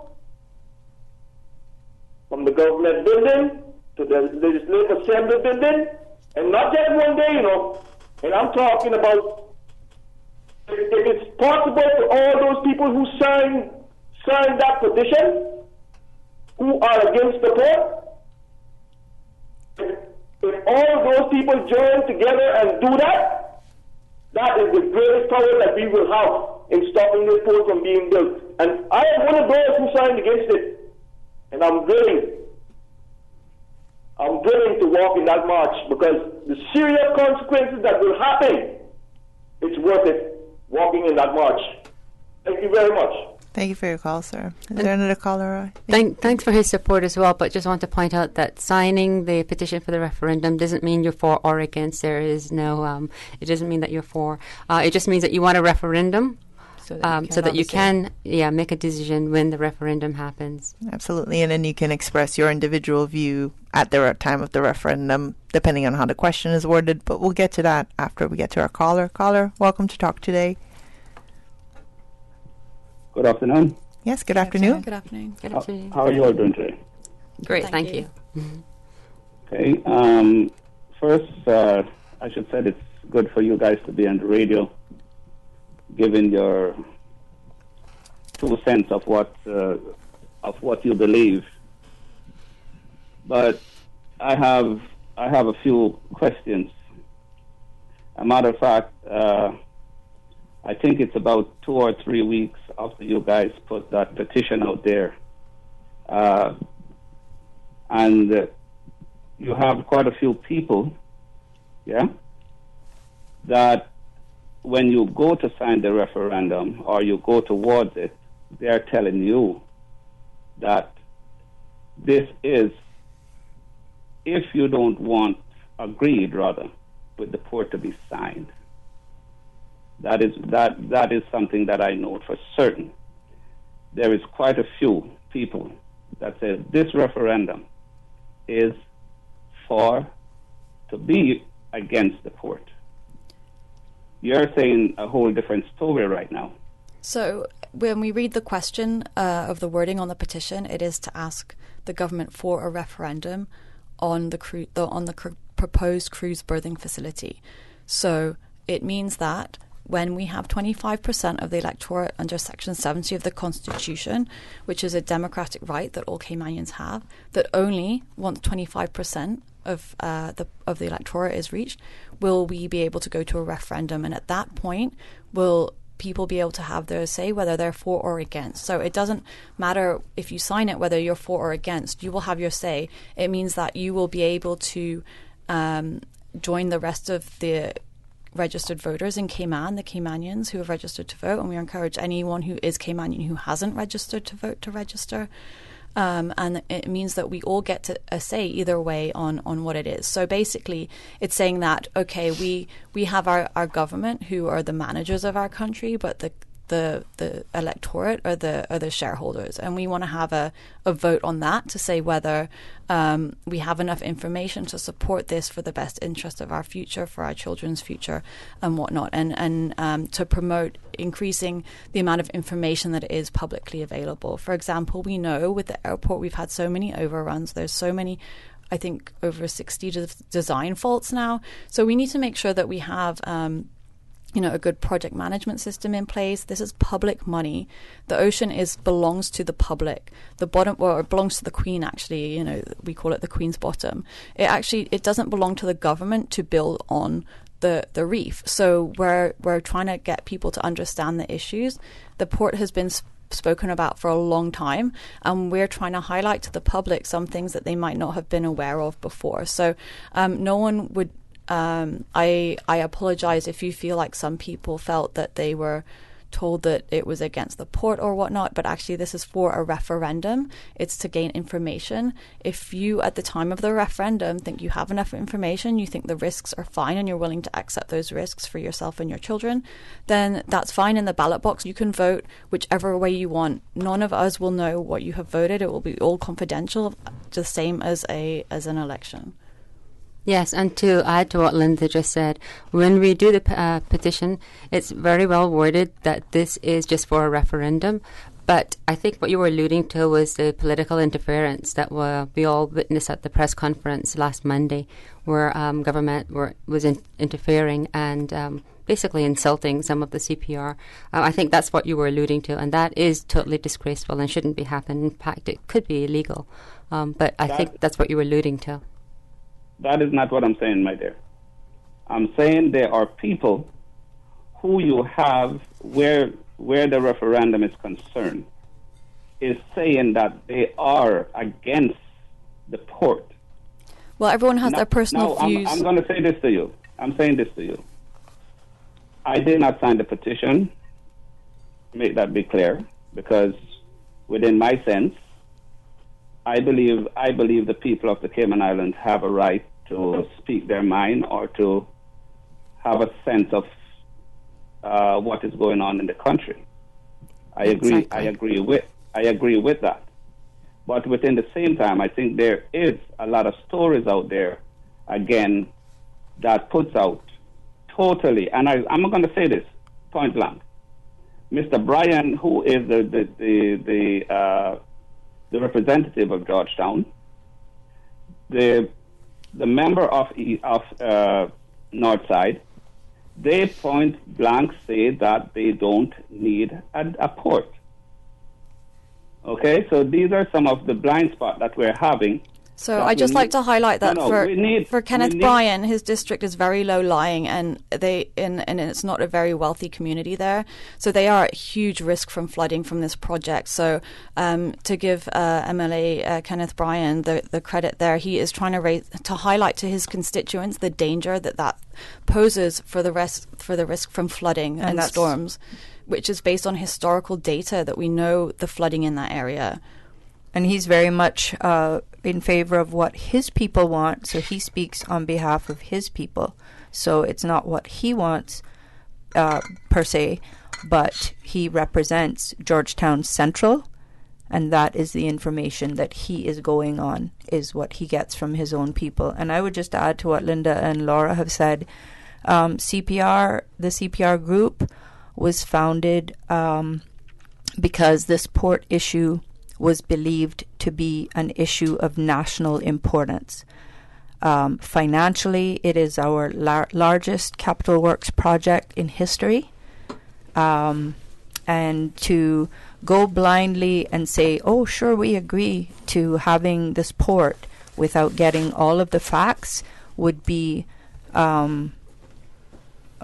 very juvenile for any of us to just jump on board with something that we don't have all the facts for. So the referendum, the petition for a referendum was to try to garner more information and get the facts that when it actually does come to a vote, that people would have enough in their own individual heart and mind to make an honest vote, yes or no, for the port as it is proposed. Right, and some people don't understand that this is to tailor to mega ships. This is not the same type of ship that is coming in today. This is the mega ship, which has 5,500 passengers plus 3,300 crew. So that's 8,800 people per ship, and then the proposal is to berth 4 of those. So it immediately impacts Kenneth Bryan's district, absolutely. So he is representing his district. So I think that it's valid for certain members to speak up for their constituents, and I certainly wish that more of the members would consult with their constituents as well, actually. We all, there is quite a few people which you speak totally that I can hear you that you're against the port. Now, I'm going to ask a question. Where on the island right now would you or your members there? So I've read all of the environmental impact assessment, which includes natural capital. It includes the social environment and the economic environment. And so what I have read and the business case for me as an accountant with over a decade of experience, and as I have a master's in marine environmental management, it doesn't add up for me. What I have seen and what has been made public, it does not make a good business case for our country. Now, in the environmental impact assessment, it also includes an assessment of other locations. Now, it's very minimal what has been done there, so I would not be able to speak to a proposed other location. We simply do not have the research on that. The only thing that I would propose is more information on a floating dock system, such as what is going into Port Royal, which is retractable and very less costly in terms of direct financial capital costs and also the damage to the environment. But that also has not been considered. And so we're asking, as educated, concerned citizens, for more answers on these things. But Miss, if your panel is there who says that you're not against building the port, yes? I'm saying that I don't have from what is publicly made available by the government, which is what they have asked us to look at. I am not convinced as a voting citizen. I don't have any political power. I can't change anything by myself. I am just trying to share. I realize that many of the documents are onerous and some people don't know how to access them. So I'm trying to share with the public my knowledge of what I have read it's objective. I am not making anything up. I can look and tell you exactly where the documentation says this information. So this is what is publicly out there. People have their everyday lives and they don't have time to read this information. So we have taken the time out of our personal time. None of us are paid to be here. And we are just trying to highlight this. And that's why the referendum is important, because it lets Caymanians decide whether these issues are important to them or whether they're willing to accept the risk. So it doesn't matter. And we're just trying to highlight this to other Caymanians. Whatever I vote on that ballot by myself, it makes no difference. It only matters what everyone else says. You're trying to cut me from asking questions, though, because both you and your partner, you get one thing and you don't take a break. You don't give a break at all. I mean, we are here calling to give you our sense of a part of it, in a sense, or to find out certain things, in a sense. But you're taking one thing and you're basically going over the board. I understand your point, but what I'm basically saying, and I know there are certain people that must get contact with you all to say that this is the reason. But my point is, with some of those people who come to you, because I know quite a few people who is in business who are against it, okay? So what I'm asking you, have you ever stopped to ask some of the people who is behind you with this, where on the island, otherwise, would they like to see the dock goes or the port goes? This is what I'm asking you, because with all fairness, the government, you all signed a petition, but the government came out within the past week, if you would say, and they are giving some highlights and, try to open up the eyes of people of what's going to be. Sorry, caller, I'm sorry to interrupt you. We do have to take a hard break now. Could you kindly just hold on and just finish that thought once we come back? No, I think I'm good. And okay. Thank you for your call. Congratulations, it's a boy. During the greatest events of your life, whether or not you have the right health insurance coverage should be the last thing on your mind. That's why at Fidelity Health, we are committed to helping you get matched with the right plan to suit you and your family. We offer a range of plans to suit your budget, plus access to a network of quality care throughout the Caribbean and the USA. You can relax and enjoy life's greatest moments when you are covered with Fidelity Health. Call us today at 949-7822 for a free quote. RC Fusion, featuring Billboard pop hit songs and more from the 70s to the 90s. RC Fusion. Weekdays from 10 a.m. till 12. RC Fusion. Brought to you by Nathan General Maintenance and Construction. You break it, they fix it. Call the General for a free quote. 917-7586. RC Fusion. Steve Higgins Productions, in association with the Lions Club of Tropical Gardens, the Cayman Islands Cancer Society, and the De Silva Family Trust presents Music of the Heart. A fantastic evening of excellent music presented by Delia Winter, April Marr, and Steve Higgins at the Marriott Beach Resort, 7 Mile Beach, Sunday, September 1st, 2019 at 6 p.m. Sponsored by Harney's, Appleby, SMP, NCB Capital Markets, Jamaica Tourist Board, and Radio Cayman. Tickets $25. Available at Funky Tanks, Super Stitch, or any member of the Lions Club of Tropical Gardens, or call 925-9134. That's 925-9134. Proceeds will go towards the Cayman Islands Cancer Society and the Lions Club of Tropical Gardens. That's Steve Higgins and Friends in Music of the Heart. Sunday, September 1st at the Marriott Beach Resort. Don't miss it! Hi, I'm 27-year-old Samantha Dixon, representing the beautiful district of East End. One of my favorite hobbies is working out at the gym. I enjoy traveling, spending time with family and friends, and meeting new people. I also enjoy taking long walks on the beach with my dog Callie. Thank you to Mega Food Distributors for their generous sponsorship. I'll see you all at the Ritz-Carlton on August 17th.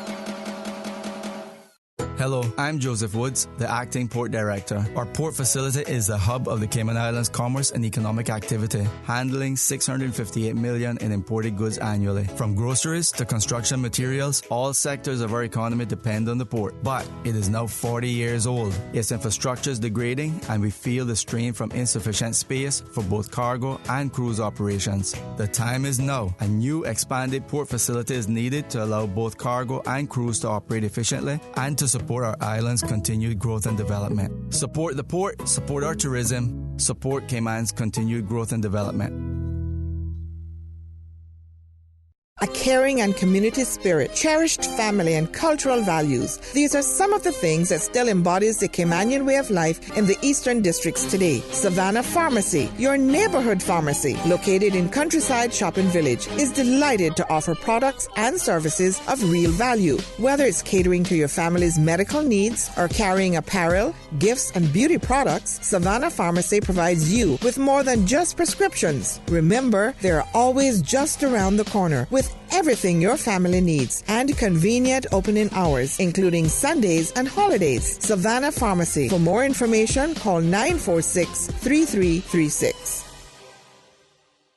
For 51 years, Cayman Airways has been connecting the Cayman Islands with the world, welcoming visitors to our shores and taking residents to exciting destinations. To celebrate, Cayman Airways airfares are now on sale for travel this fall. Sale fares start from just $71 CI round trip. Taxes and fees are additional, conditions apply. But hurry, this anniversary sale ends August 10th. Call 949-2311, contact a travel agent, or visit CaymanAirways.com. So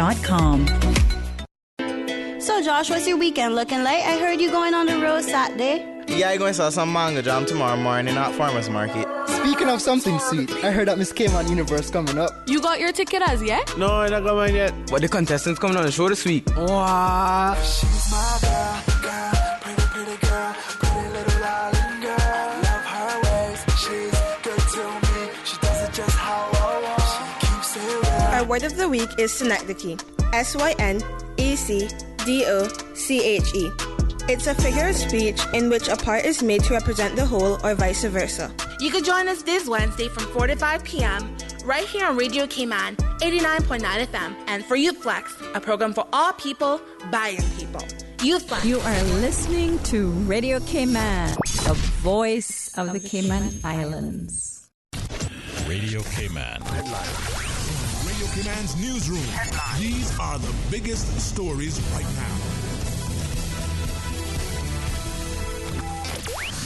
John Bodden has completed his first 2 races at the Pan American Games in the 400-meter free. John won his heat and has set a new personal best time of 4:04.34. John swam alongside Graham Charter of Trinidad and Tobago and Daniel Scott of Guyana. He will proceed to the 400-meter free final B this evening at 8:44 p.m. in the 200-meter fly. John also has set a new personal best time of 2:08.22, but unfortunately will not proceed to the finals for the 200-meter fly. Good afternoon, I'm Dion Anglin with your headlines and news elsewhere. Cabinet Minister Michael Gove says the EU seem to be refusing to negotiate with the UK over a new Brexit deal. Mr. Gove, who is responsible for no deal planning, said he was deeply saddened that Brussels was, in his words, saying, "No, we don't want to talk."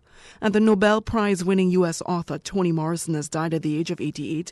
The Morrison family confirmed with profound sadness that Morrison had died following a short illness. The author of 11 novels, she won the Nobel Prize for Literature in 1993, having published her first novel, The Bluest Eye, in 1970. That's a wrap of your headlines. I'm Dion Anglin. Radio Cayman, the voice of the Cayman Islands. What's happening in your community? News and information, music and more. You can find us. www.radiocayman.gov.ky. Like us on Facebook and follow us on Twitter. Radio Cayman is your choice, your voice for today's biggest news. Radio Cayman.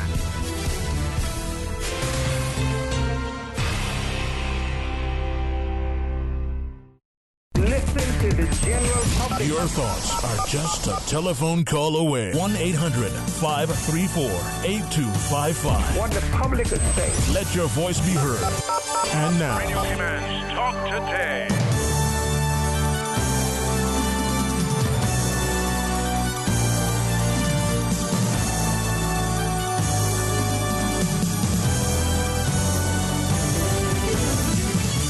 Welcome back to Talk Today. This is Carolina Ferreira sitting in for Sterling Dwayne Ebanks. We're here with Shirley Rolston and Linda Clark from CPR talking about the cruise sport.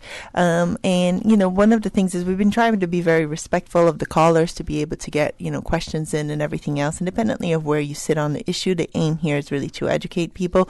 But we do only have 25 minutes left, so we're going to ask if the callers could kindly just get to the questions mainly, or whatever the point is, so that, you know, I don't feel badly about having to cut people off. So thank you for that. That being said, we do have a caller on the line. Caller, if you please go right ahead. Thank you. Hello again, it's Mr. Clive again. I won't be long, just a few minutes. No worries, sir. First, I'd like to correct something. I think you're correcting it. Well, I do not think Mr. Bryan's opinion is that we do not need a port. I think he feels we don't need a port in Georgetown. The other thing is, I am quite amazed at people calling in that still do not understand that this referendum is only a chance for the people of the Cayman Islands to exercise their democratic rights to decide whether they want it or not. It's not about, so people that for or against supporting Georgetown should sign the petition. This is a chance to exercise our freedom. We're not a communist dictatorship, you know. And I'm very surprised that some people calling about this still don't seem to understand the question. And what I have to say is, maybe let me cut off sometime with prophecies. There's three sources of prophecies that I find myself very interesting in. Those made by Jesus the Christ, those made by Nostradamus, and those made by Edgar Cayce, the sleeping prophet. And if, especially those who are planning on the port, they should really study events that are supposed to happen, especially within the next couple of years, which could drastically change the amount of people coming to the Cayman Islands on cruise ships, and also the changes in the water levels that is about to shortly occur. So I can just study up on those, and maybe I may have a different opinion about things. Thank you very much for your time. Thank you, sir. Thank you, caller. Thank you so much. So just in terms of trying to bring us back in terms of, you know, the points that we're trying to make and everything else, I think the one thing that we still kind of have that we haven't really touched on a little bit more in depth is the question of the jobs. You know, and it's just like what kind of jobs are going to be created? Is it really going to have this tremendous impact in terms of a positive impact on the community and everything else? So if either of you would like to elaborate on that a little bit more, because I know that is a point of contention, and I'm looking at Miss Shirley. Well, I'm not an engineer or an architect or anything, but most of this construction will be in the marine environment, and I don't know of any companies here that have qualified people to do the jobs that will be necessary to put pilings in and stuff like that. So, you know, we're probably talking about in that construction of the piers that maybe 70% of the workforce will have to be imported. Which is also short-term labor, so it's only 2 to 3 years or similar. So that's not providing longevity for Caymanians. You know, like, how do you get a mortgage on a 2-year job contract? I mean, how do you put your kids through school with that? You know, there's no financial security there for Caymanians either. There may be a few jobs for divers or something, but it's going to be short-term, and the technical stuff. I don't think they can train Caymanians that quickly to be in that field, to be able to do things like that properly. So when it comes to the jobs, I'm really skeptical about that 900 jobs being anything more than a few weeks here and there. And what I already notice in Cayman is in the construction industry today, there are developers who hire contractors, and those contractors hire subcontractors, and there is a lot going on here in that industry where the contractors are being paid but they're not paying their subcontractors and the sub on time, or those subcontractors are not paying their employees on time. And when you're talking about living in the most expensive jurisdiction in the world, and you are living from paycheck to paycheck, and you miss a paycheck this week, your contractor hasn't paid you, your employer hasn't paid you, paid you the next week, 4 weeks down the line, you're behind on your bills and stuff like that. These things are not even properly monitored. So I am fearful of this 999 jobs that are giving people false hope. Yeah, and what I have heard from the government representatives, from just listening, there was no very easily publicly accessible meeting. I didn't think a press release a press conference that only press were invited to, and then radio talk shows, which is very limited of who can call in and whatnot in such a period of time, and what graphics can be presented to the public. But we heard that some of the jobs are expected to become available in the restaurant business and things like that as well, where at the moment, if you go into Georgetown, there's great friendly staff there in the restaurants and the shops, but they're not Caymanians. So I don't see how that is going to translate into more restaurant jobs for Caymanians when they're already not in those businesses. And it's nothing against the people who are working there now. I think they're very friendly, and you know, I love going to bars in town. It's not that. It's just the fact of how to create jobs for Caymanians. Right. And what those jobs will be, especially is if we go ahead with the pier, we know from the analysis, the sedimentation analysis that was done, which will have to be revisited now that the cargo portion is going in as well. But we know the sedimentation will impact a certain distance away from the immediate dredge impact as well. So our water is going to look very murky, and it won't be as beautiful as it is now. It'll be more like a milky colour after a storm that's passed, and it'll be like that all the time, because you have the construction and then you have the operational phase, and at both times there will be sedimentation. You can't mitigate that to any effective level. So you can try and put screens in place, but they're not very effective. So it's more like a way to say there's a mitigation measure, but it's, as I said, it's not effective. So do we want to sit there and look out at the cloudy water? Our aesthetic shoreline is going to be totally changed forever. So and with that, a lot of jobs that are long-term jobs for Caymanians are going to be lost, because if you look at just the diving or the water sports industry along that harbour from the port going north or south, you have at the Lobster Dive Centre alone, there are, I think, 4 dive operators that operate from there. Then down the road, you have Divers Down. They have the Nautilus. They have diving right from shore on the wreck of the Calais, and snorkeling. Mm-hmm. Then you go farther down, you have Eden Rock. You have Don Foster's Sunset. You have Paradise. All of those places where people now go to spend several hours a day having lunch, or doing a dive course, or doing snuba or snorkeling, or jet ski snorkeling tours, or the Atlantis submarine and undersea observatory. All of those things that employ people long term are not going to be in business. Our water will look like milk. And they're the most accessible dive sites, again, with the schedule of the ships becoming actually narrower, leaving earlier in the daytime. We can still generate money off those reefs. Those reefs in that area, that beautiful coastline and that crystal clear Caribbean water, which is what people leave Miami and New York to come and see, that will be gone. So that is our pot of gold at the end of the rainbow. If you think about New York or Miami, they're the beginning of the rainbow, and we have this beautiful pot of gold there that is sitting and earning interest if we look after it. Mm-hmm. So do we dig that pot up and give it away, or do we try and look after that? And we make money off those reefs now.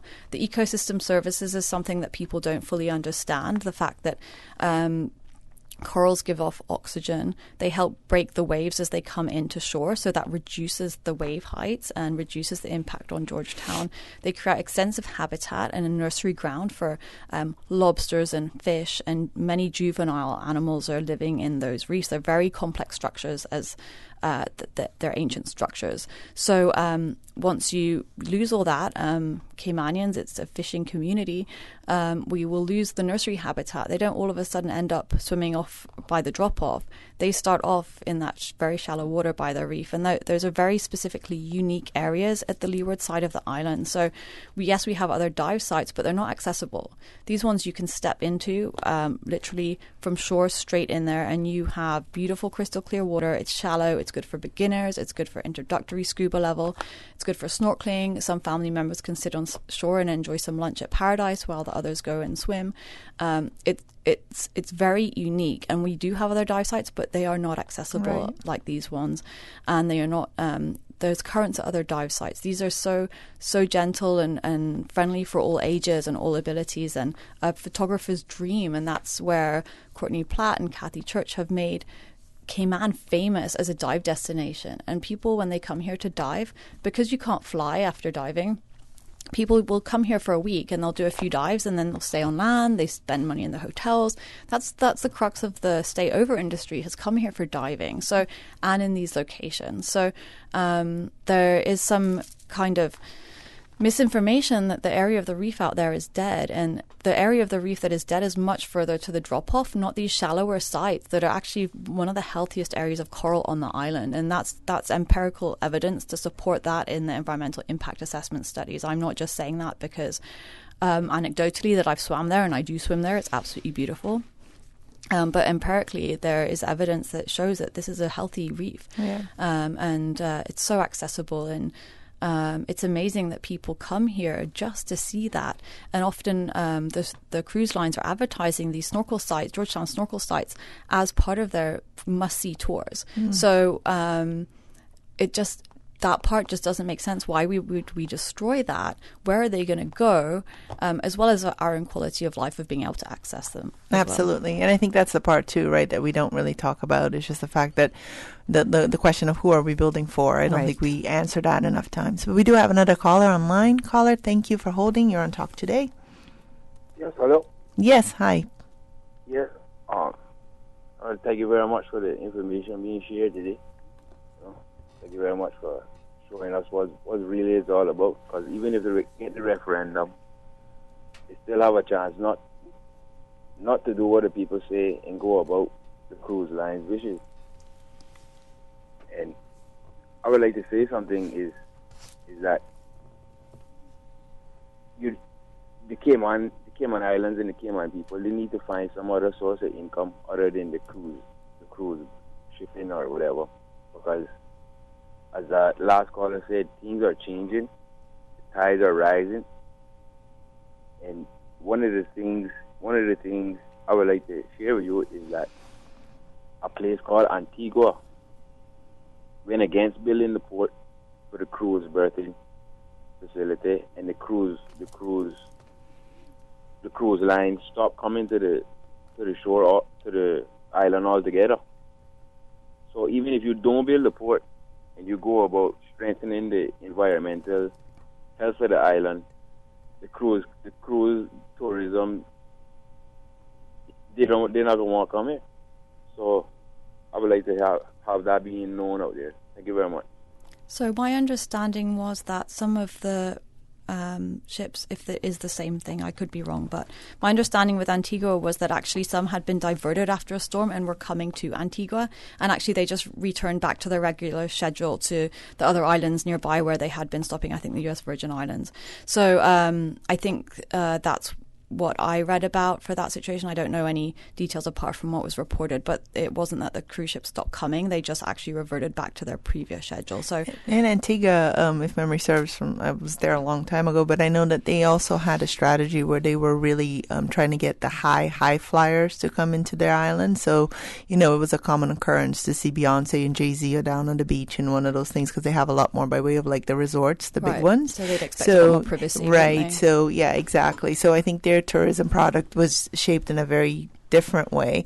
And remember, at one point, cruise tourism used to be something that only the elite could, exactly, afford. And then once it came down, which is why it doesn't necessarily translate when it comes to this idea of, the people who are paying to go on cruise ships are usually saving up so much money to get there, and then not necessarily having all this additional spending power to do it on island, and then they're coming to the most expensive place in the world to live, and then it becomes a bit like you knock-on effect. But we do have one more caller online.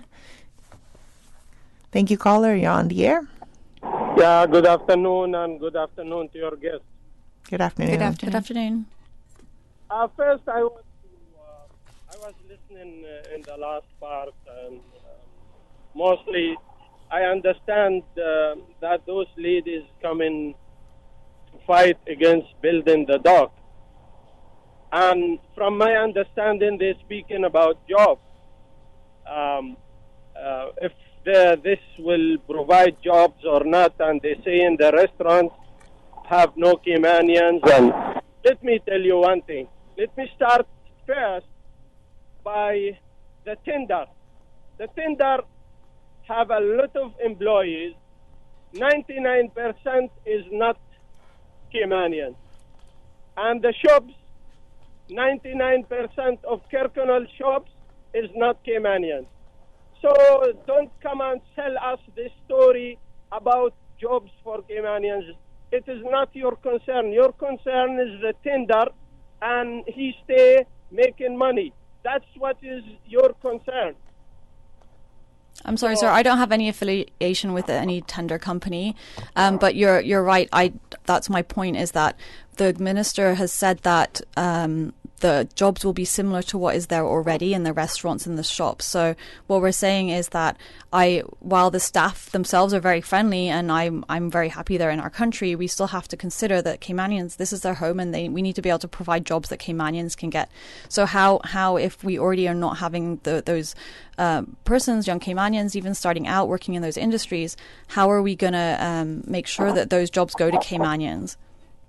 Yeah, I think first, we need to look at how many Caymanians are employed in Cayman. And we start by the tender company. They need to at least employ 200 people or 100 people. Those tender companies, they're making millions of dollars every year, and they are not contributing to help the unemployed Caymanians. And those people are fighting an environment, but trust me, they know 100%. I am not with the board in Georgetown, but I'm just telling facts that you guys standing against the board from point of view supporting the tender people, all these. Sir, I don't have any affiliation with the tender company, so I'm not sure what you're alluding to there. I am just providing information that I have read in the environmental impact assessment reports by Baird, the environmental specialists, and the PwC business outline case is where I am getting my information.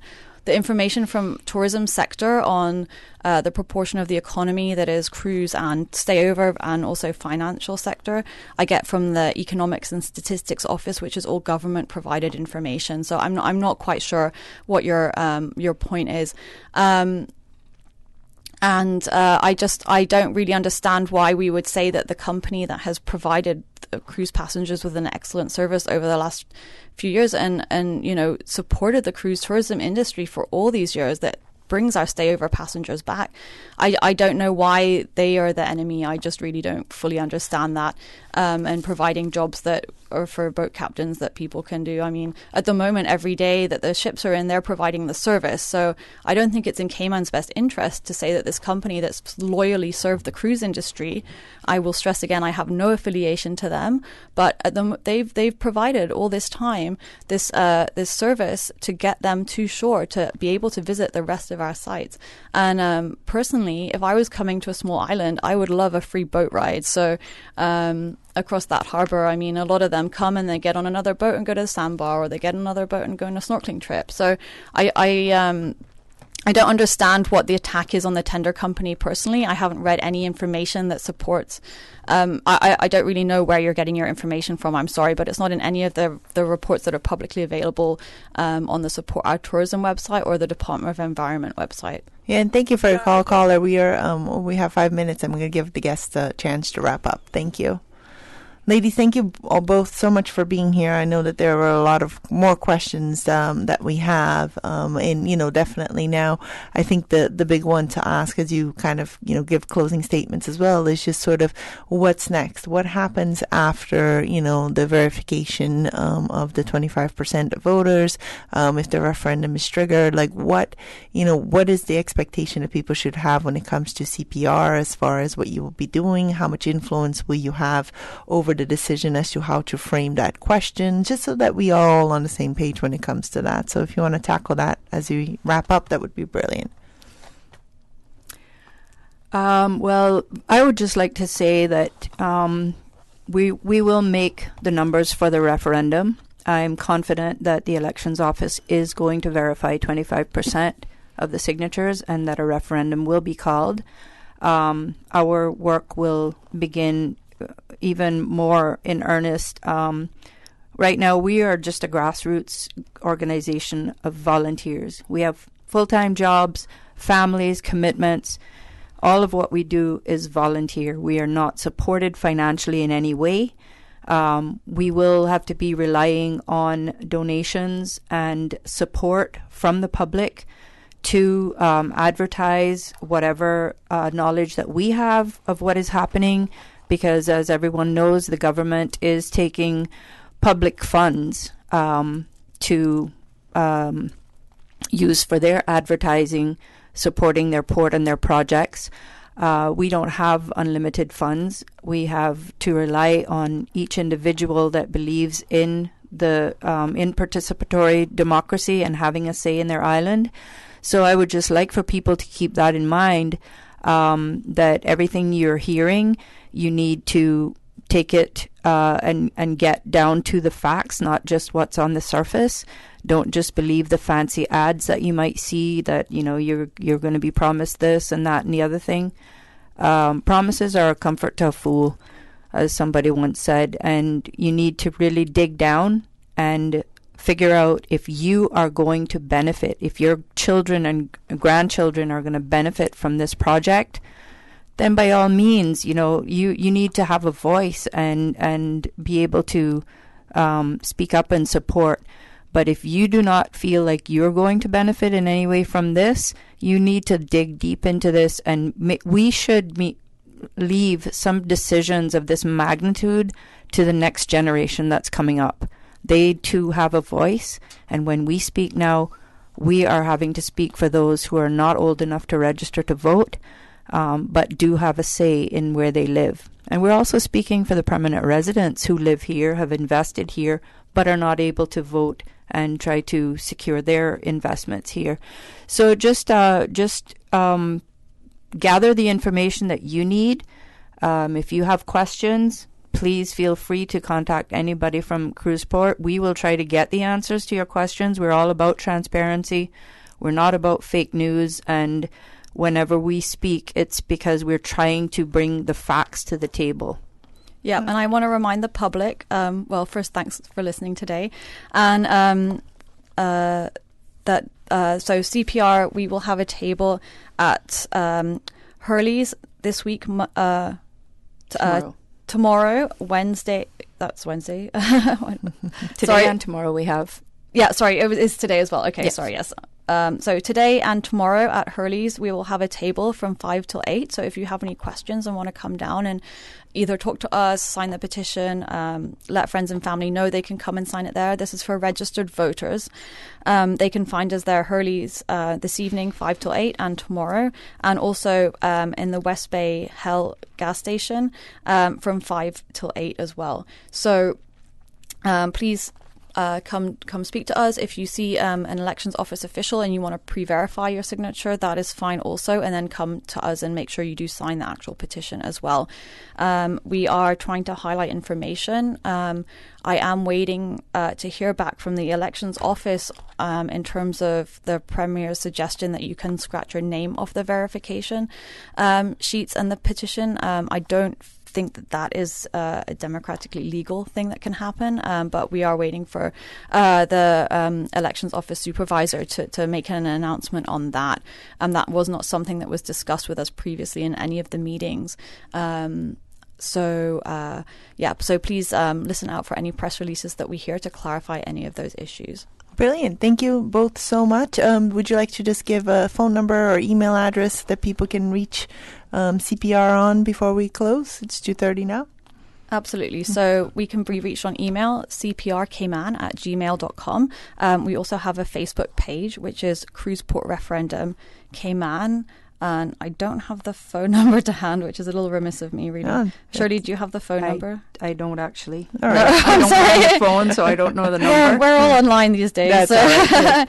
we apologize. That's all right. No, when people can reach you. So thank you, ladies, both for being here. I appreciate your enthusiasm as well as your ability to try to engage with the public as much as possible. To listening audience, thanks for hanging in there with us. Sterling will be back tomorrow, and really and truly, I think the whole point of this entire endeavor is, and it's just like whether you're for or against or unsure, you will have a say, and I think that's the the best that we can hope for as far as being good citizens and good stewards of our country, is to be able to have a say and to utilize that opportunity when it's given to us. So thank you all very much. Enjoy the rest of your week, and we will talk soon. Okay, the CPR number is, you got it off.